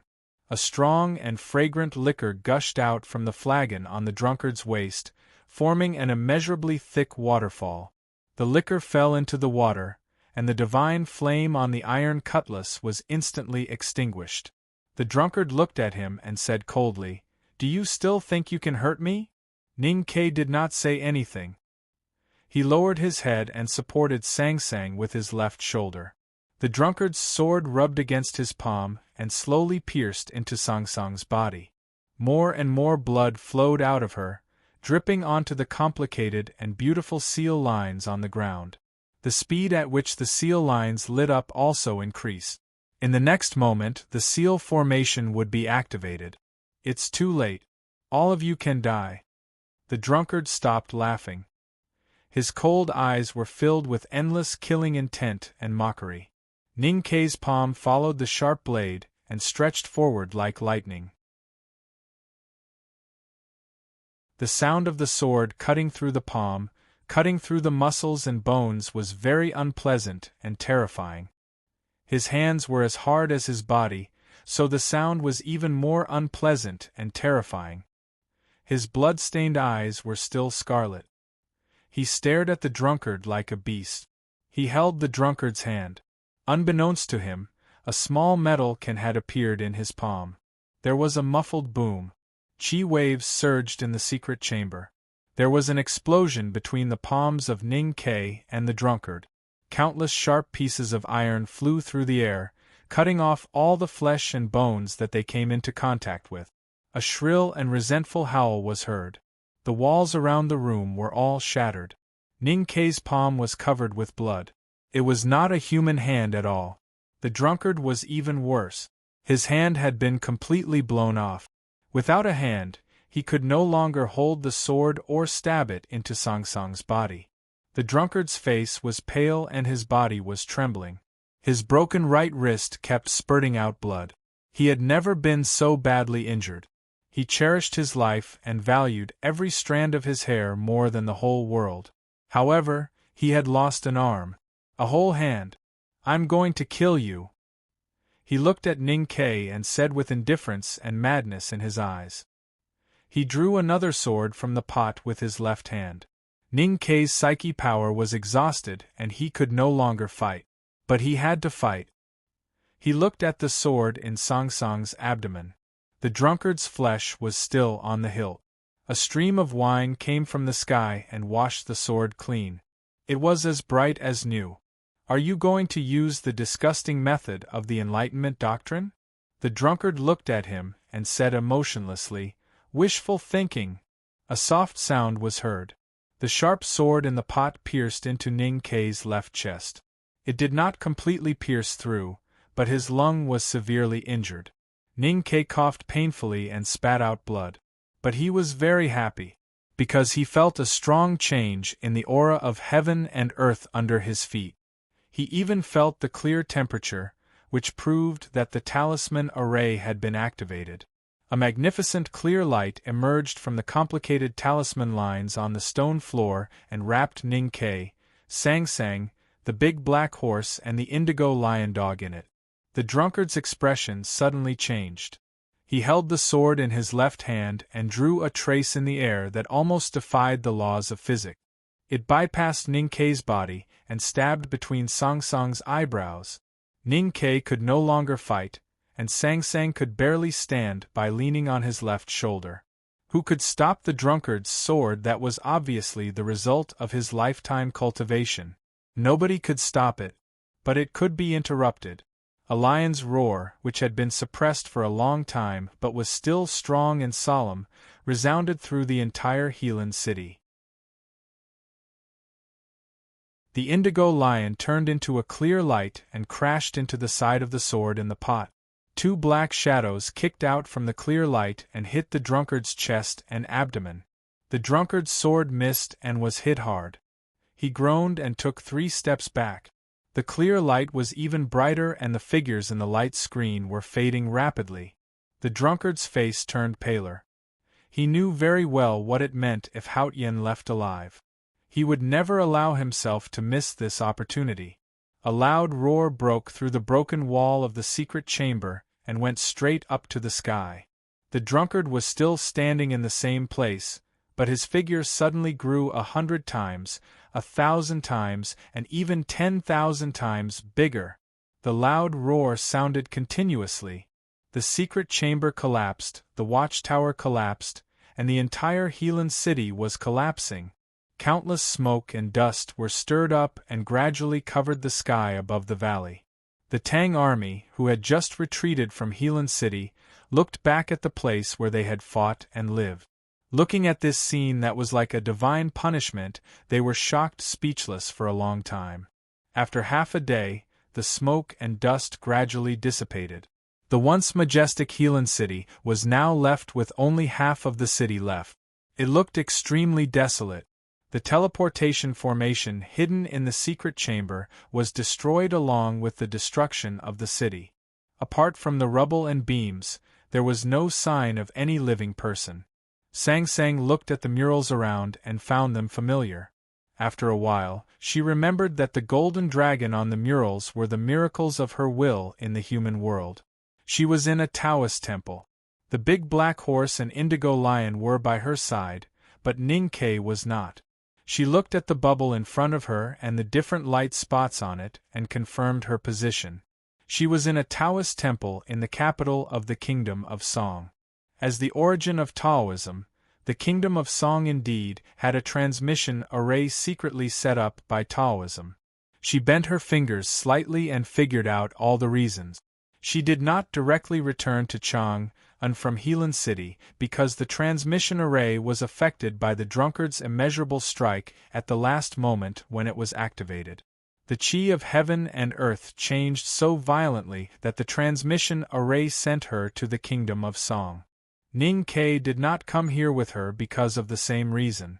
She had confirmed Ning Kei's position and knew that he was fine. She was no longer worried and finally relaxed. Suddenly, she furrowed her brows. She looked at the sword in her abdomen and confirmed that the waves of pain had nothing to do with it. It came from somewhere deeper in her abdomen. It must be from the damn fetus. She was very tired. She slowly sat down on the ground. Her pale face was still indifferent, but her eyes that used to be like the starry sky were now filled with confusion and unease. The indigo lion looked back and forth anxiously, not knowing what happened to its master. The big black horse opened its eyes wide and looked extremely nervous. It had lived in the human society for a long time and could see that its mistress was about to give birth. It neighed and ran out of the Taoist temple. At this moment, noises and footsteps were heard outside the Taoist temple. Sang Sang leaned against the pillar and sat tiredly. Her temples were covered with beads of sweat. The sword that had pierced her lower abdomen was still bringing her blood and pain. Combined with the pain deep in her lower abdomen, it was very uncomfortable. "Who is it?" More than 10 divine priests and deacons walked into the main hall. They discovered that there was a woman covered in blood in the main hall. Looking at the woman's bulging belly, they couldn't help but be shocked that she was pregnant. The divine priests and deacons thought they had guessed the truth when they thought of the new stream that was growing in power in the capital and the rumor that the fetus blood of a pregnant woman was the dirtiest. The new stream wanted to blaspheme Haotian, who was worshipped by Taoism. Evildoer! A most pious old divine priest rushed to Sang Sang angrily and pointed at her face. He scolded, "I'll burn you to death! You shameless bitch!" Sang Sang was resting with her eyes closed. She struggled to open her eyes when she heard the scolding. She looked at the horrified humans around her and was stunned for a moment. Then she realized that they were scolding her. She remained silent. She was very familiar with the Taoist temple. She had seen many Taoist temples in the Divine Kingdom. She even built the deserted Divine Hall in the Divine Kingdom in the style of a Taoist temple in the human world. She was very familiar with the Taoist priest. She had been worshipped by countless generations of divine priests and priests. She used to think that humans were her most pious followers. Therefore, she designed the immortal generals according to the image of humans. Now, she was lying in the Taoist temple covered in blood and being insulted by the priest. Yes, she was no longer Haotian. A lion's roar resounded in the Taoist temple. The indigo lion swayed and its body suddenly enlarged into a majestic giant indigo lion. It stared at the priests coldly and waited for its master's order. The divine priests and priests had never seen such a scene. They fell to the ground and could not stand up at all. Sang Sang closed her eyes again and said nothing. The indigo lion understood and did not care about the priests who were crawling out of the temple. Chapter 3 will come later.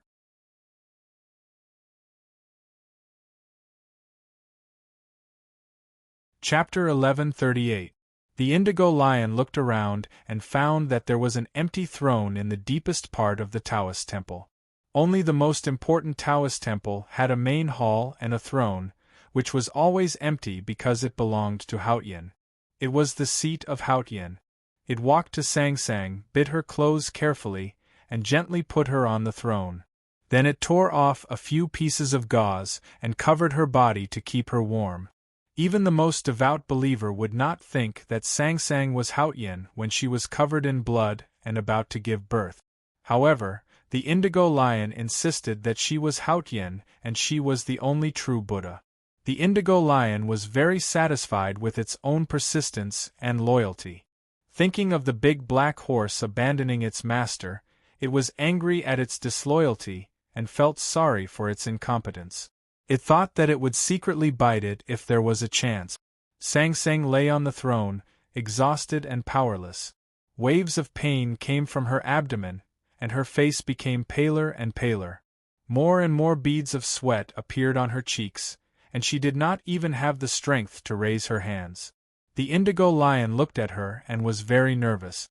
It anxiously circled around the throne, and its tail brushed the wall from time to time, sweeping the solemn and sacred statues of the goddess of heaven on the wall into pieces. Suddenly, there was a clamor outside the Taoist temple. Maybe those divine priests and deacons who escaped gathered people for something. The indigo lion stared at the door of the temple vigilantly. If anyone came to disturb its master's childbirth, it would not wait for any orders and would directly bite them to death. Clatter, clatter, clatter, clatter! The big black horse galloped into the temple, and on its back sat a fat middle-aged woman. Her face was paler than Song Song's, and her hands were tightly grasping the front of the saddle, as if she would faint at any time. The middle-aged woman was a midwife. She had never imagined that she would be kidnapped by a horse, or that she would see an indigo lion that was half as tall as a Taoist temple, or that one day she would give birth to a child in a Taoist temple, or that the woman who gave birth to the child would have a sword stuck in her abdomen. She was covered in blood and looked like a devil.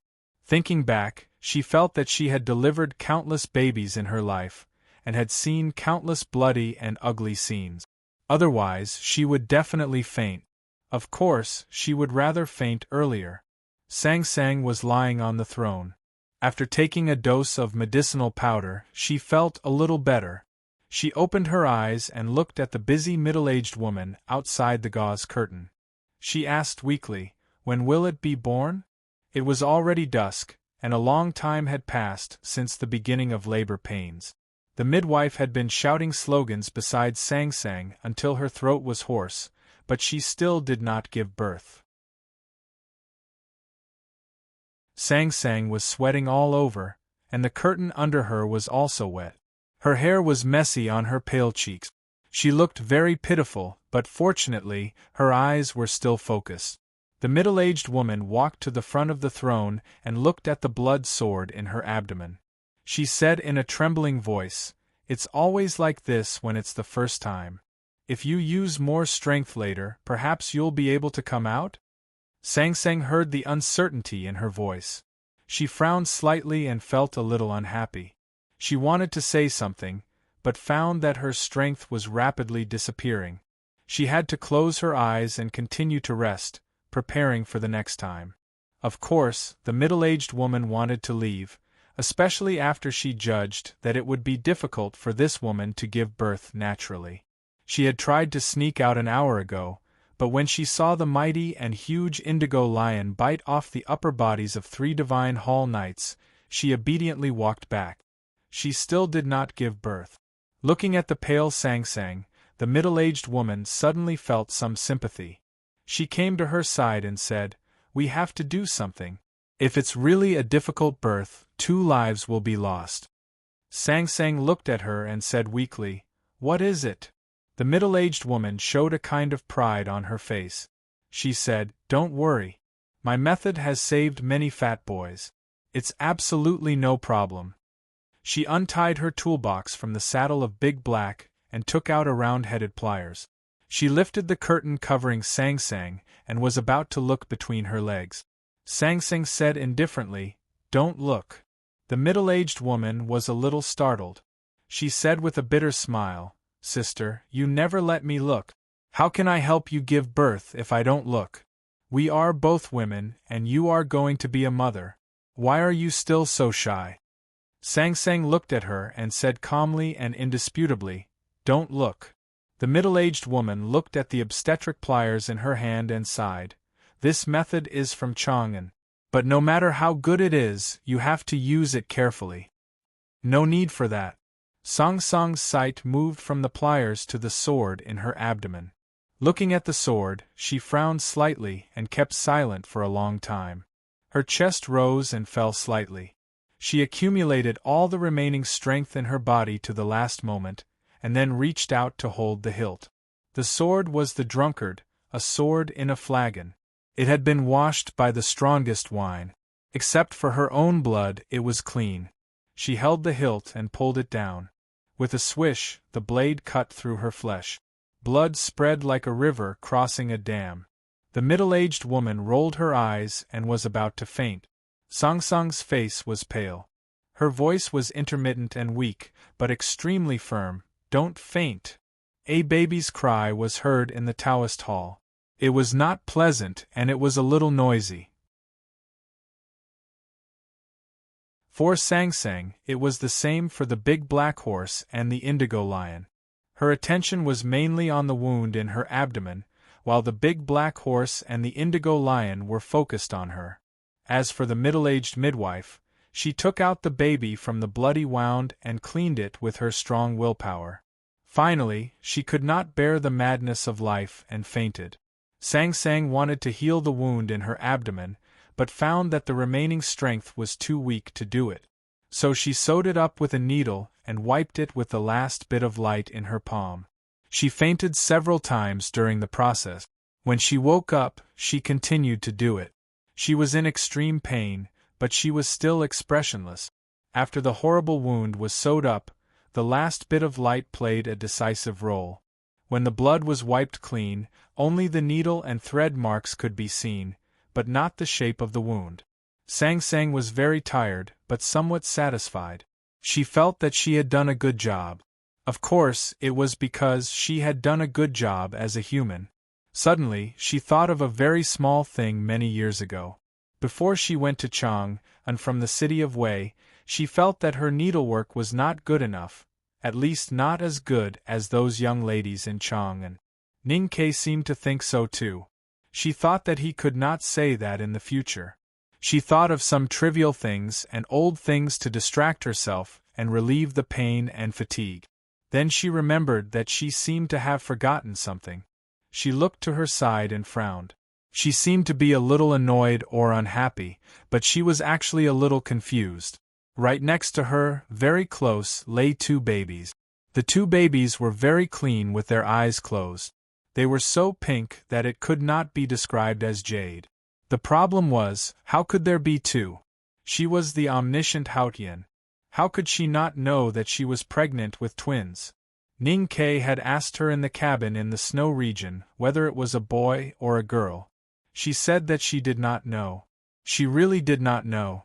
Because she was very resistant to the fact that she was pregnant, she had never felt it.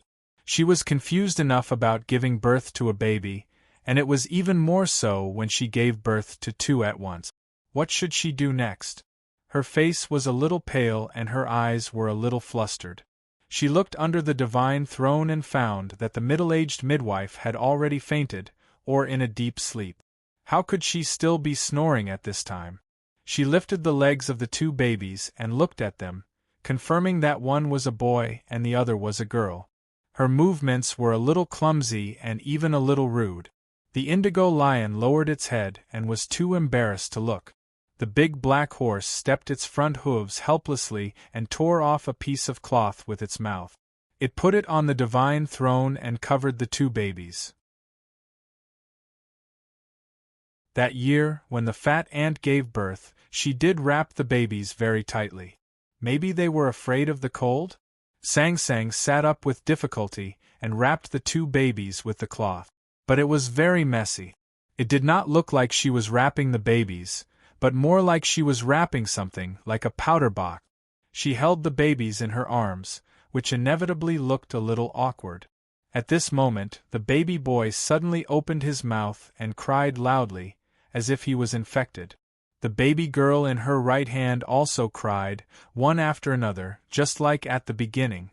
She frowned slightly, a little unhappy and a little annoyed. "Don't cry." She looked at the two babies in her arms and said expressionlessly.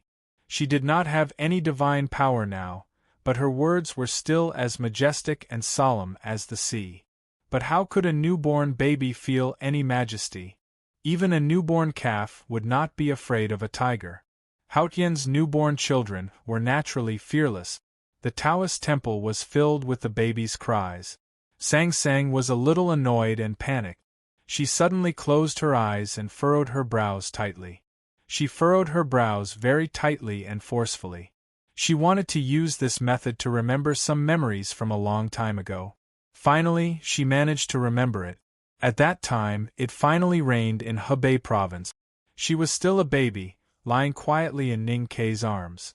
At that time, his arms were also very thin, but it was very comfortable to lie in.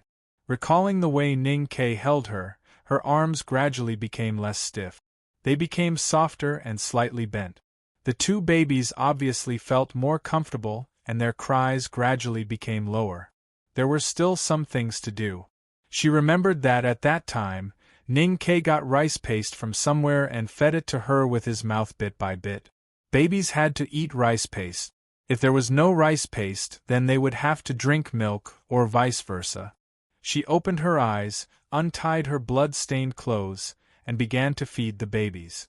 The big black horse and the indigo lion had already left and quietly waited at the door of the temple. There are 4 things in today's report, one more than usual. First, a certain letter's official account will be holding a lucky draw after the novel is completed. Everyone is welcome to take a look and give your suggestions for the prize in advance. See if you want the book or something else. Once again, the number is Mountie 1118. Secondly, in the chapter of shooting the Aberdeen in the Sea of Flowers the day before yesterday, the position numbers were 1989 and 0309. That's my hobby. Just like today's chapter, it's also my hobby. In fact, I've been thinking about whether to write this chapter since 2 months ago. But then I felt that it would be the best if I wrote it. Indeed, it's the best. Very good, a match made in heaven. not only referring to the fact that she gave birth to a pair of twins, but also referring to her and Ninquebec. I've always thought that they were a match made in heaven. No, he is the main character of this play, whether it is his bloodline or the memories of the past. I give myself a thumbs up. Third, I recommend my old friend Lin Ma's novel, called No One Lives Forever in the End of the World. It is being updated at Chidian. The old author is trustworthy, please support it. Fourth, the last thing that everyone would like to see. Unfortunately, something will happen tomorrow, and it will not break. I will say this in advance, but there will be more the day after tomorrow. Good night.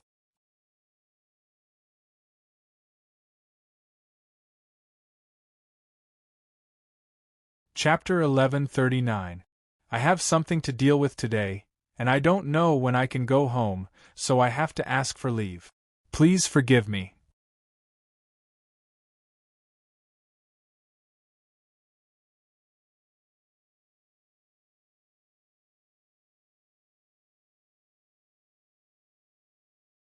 Chapter 1140. Looking at the two babies who were desperately sucking milk in her arms, Song Song's face did not show the luster of motherhood that was often mentioned in stories. She did not even show much emotion, but her eyes were a little lost, because this scene proved that she was really becoming more and more like a human, whether it was feeding milk or having milk to feed. The two babies fell asleep again after they were full. She put the babies aside, and stood up slowly with the help of the armrest of the great divine priest. She walked out of the Taoist temple, and looked at the blue sky. She took out the abacus from her arms and fiddled with it casually. She remained silent for a long time. The drunkard was looking for her in the human world, and Ning Ke was on his way. The reason for her silence was not uneasiness, but displeasure. Her displeasure came from the little changes in the process of transforming from a god to a human being. She had experienced this process before, but she had never experienced the pain and weakness. It was real and infuriating, especially when she thought of the drunkard forcing her to flee. That kind of humiliation was unbearable. Maybe it was because she had just given birth, but the sense of humiliation was very strong. The desire to protect her territory and dignity was very strong. She quickly made a decision. Walking back to the Taoist temple, she looked at the middle-aged midwife who was sleeping under the great divine priest indifferently. She looked down at her as usual and was used to it. She said, "I grant you immortality." Nothing happened. There was no clear light, no tea, and no invisible but real changes in fate. Because she was no longer the omnipotent Haotian. After a moment of silence, she said, "If I can live forever, I grant you immortality." After saying this, she felt a little uncomfortable and her face was a little hot. She wondered if it was so easy to get sick after becoming a human being. She wanted to do something to distract herself, but suddenly she saw the iron pliers. In her eyes, the iron pliers that the middle-aged midwife called the obstetrical forceps were not exquisite. But the curved front end contained real wisdom or novel ideas. She was a little curious about who designed it. At this moment, she saw the familiar logo on the iron pliers. Yes, she was very familiar with the logo because it was produced by the workshop of the Academy. The reason why she was so familiar with it was because she had cooked many meals in the back of the mountain of the Academy, and those kitchen knives all had this logo. With great patience, Sang Sang rearranged the cloth wrapping the children. From the appearance, it could barely be called swaddling clothes, but judging from the two children's slightly furrowed eyebrows, it was not very comfortable. As long as it could keep him warm. She did not want to waste her time on such a trivial matter.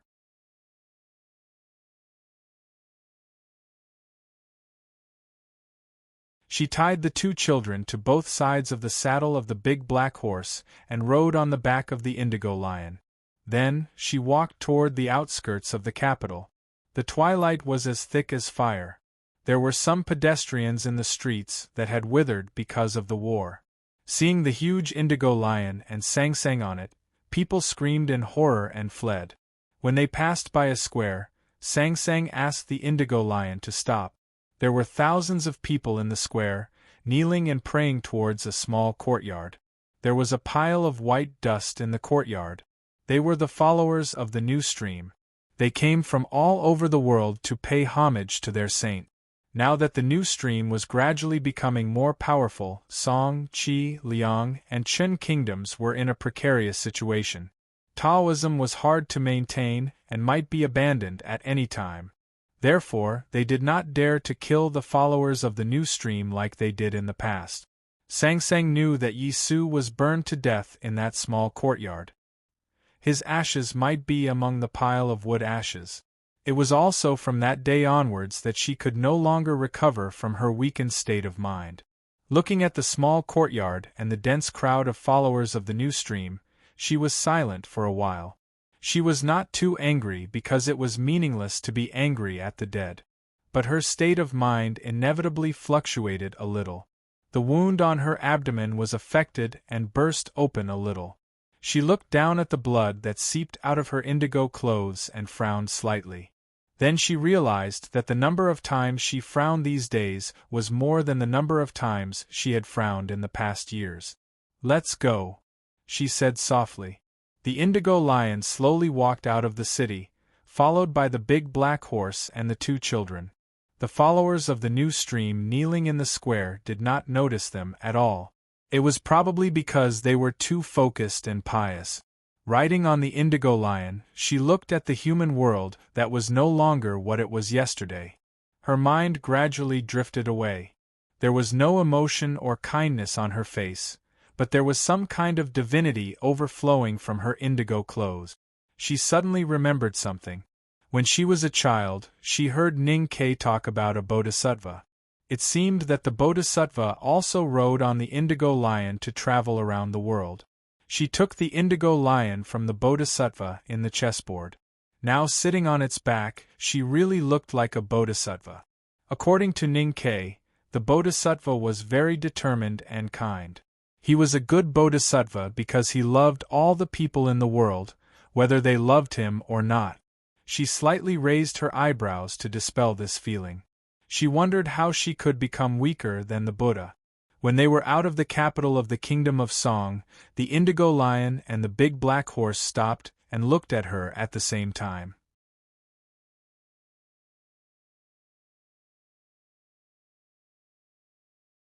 They were trying to tell her what to do next and how to avoid the drunkard who was chasing them.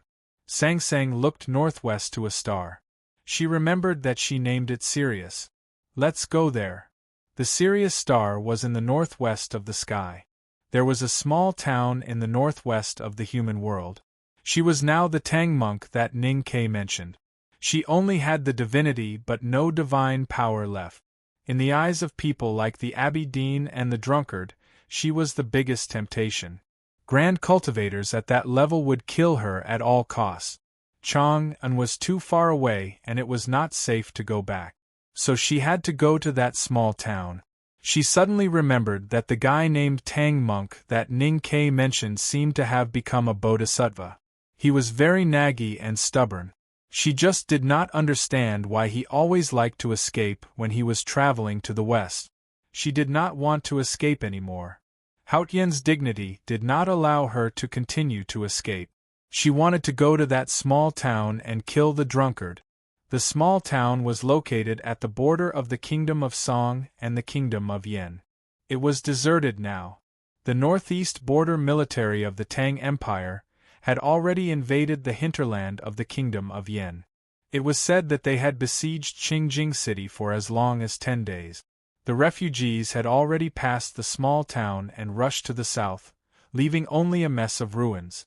The only butcher's shop in the town was closed, but the only calligraphy and painting shop was still open. The owner of the shop had been waiting for someone. Although that person might not come back and he might never have the chance to do what he was going to do, he decided to wait until the final confirmation. He did not expect that the drinker he was waiting for had not come back. Instead, an unexpected guest came. Sang Sang led the big black horse to the front of the shop. She crossed the threshold and looked at him. She slightly bent her knees and greeted him with the human etiquette that she knew. It seemed a little stupid or awkward. Chao Xiaoshu felt very awkward. He looked at her and sighed. You don't have to be so polite.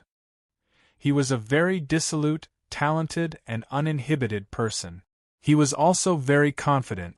When he traveled in Jianghu, he knew that he would see a lot of scenery and meet a lot of great people, such as His Majesty the former emperor.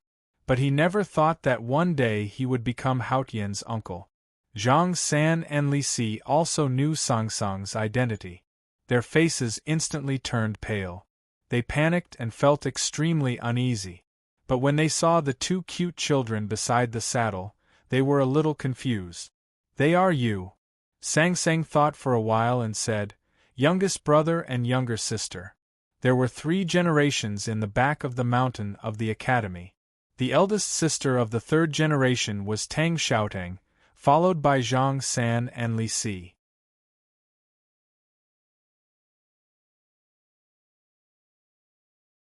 Ning Kei's son and daughter were naturally the youngest brother and younger sister. Hearing this, Zhang San and Li Si finally came to their senses. They thought that they were all on the same side. What was there to be afraid of? They hurried to greet her and called her youngest aunt with a smile. It was not far from the capital to the small town. The indigo lion and the black horse were as fast as lightning. The twilight had faded and the night had come. The small town was dead silent. Only the calligraphy and painting shop was lit. There was only one shop and a few people. But they still had to eat. Zhang San and Li Si were very brave. Otherwise, they would not have chopped the Abbey Dean's head with a kitchen knife. Otherwise, they would not have kept calling her youngest aunt. However, when Sang Sang personally cooked a few dishes and served a few bowls of noodle soup, she still felt a little uneasy and even frightened. Dishes cooked by Haotian himself? Who had eaten them?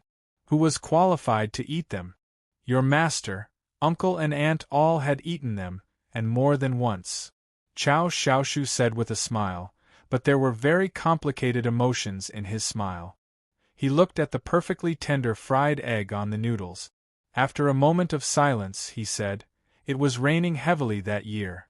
When I wanted to eat a bowl of noodles, you didn't make it for me. But I still made it." Sang Sang looked at him and said calmly, "And today I put spring onions and fried eggs." Few people knew why Chao Xiaoshu came to the small town, but he could not hide it from her. On that rainy spring night, Chao Xiaoshu walked into the old brush pen shop. Ning Kei carried a knife and followed him to kill people. After killing people, Sang Sang cooked a bowl of fried egg noodles for each of them. This bowl of fried egg noodles was not that delicious. If you wanted to eat noodles, you had to kill, or in other words, give your life to the other party. Chao Xiaoshu looked at her and smiled. He picked up the chopsticks and began to eat the noodles. Zhang San and Li Si dipped the chopsticks in the soup and fed the children who had just woken up. In fact, there was not only a calligraphy and painting shop in the small town, but also a wine shop. The owner of the wine shop was a young and beautiful widow. She had no relatives. At least after being bullied and looked down upon, she had no one to care about. Selling wine in public was not a good story in this world. Sang Sang led the big black horse and looked at her with no expression. She said, "If I kill you, he will be very painful. Even though it is only a temporary emotion, I have decided to kill you." The beautiful woman looked frightened and pale. She did not know what Sang Sang was talking about. But somehow, she could vaguely guess who she was talking about. Because she had been with him for many years. When everyone else fled, she did not leave because she was also waiting for him to come back.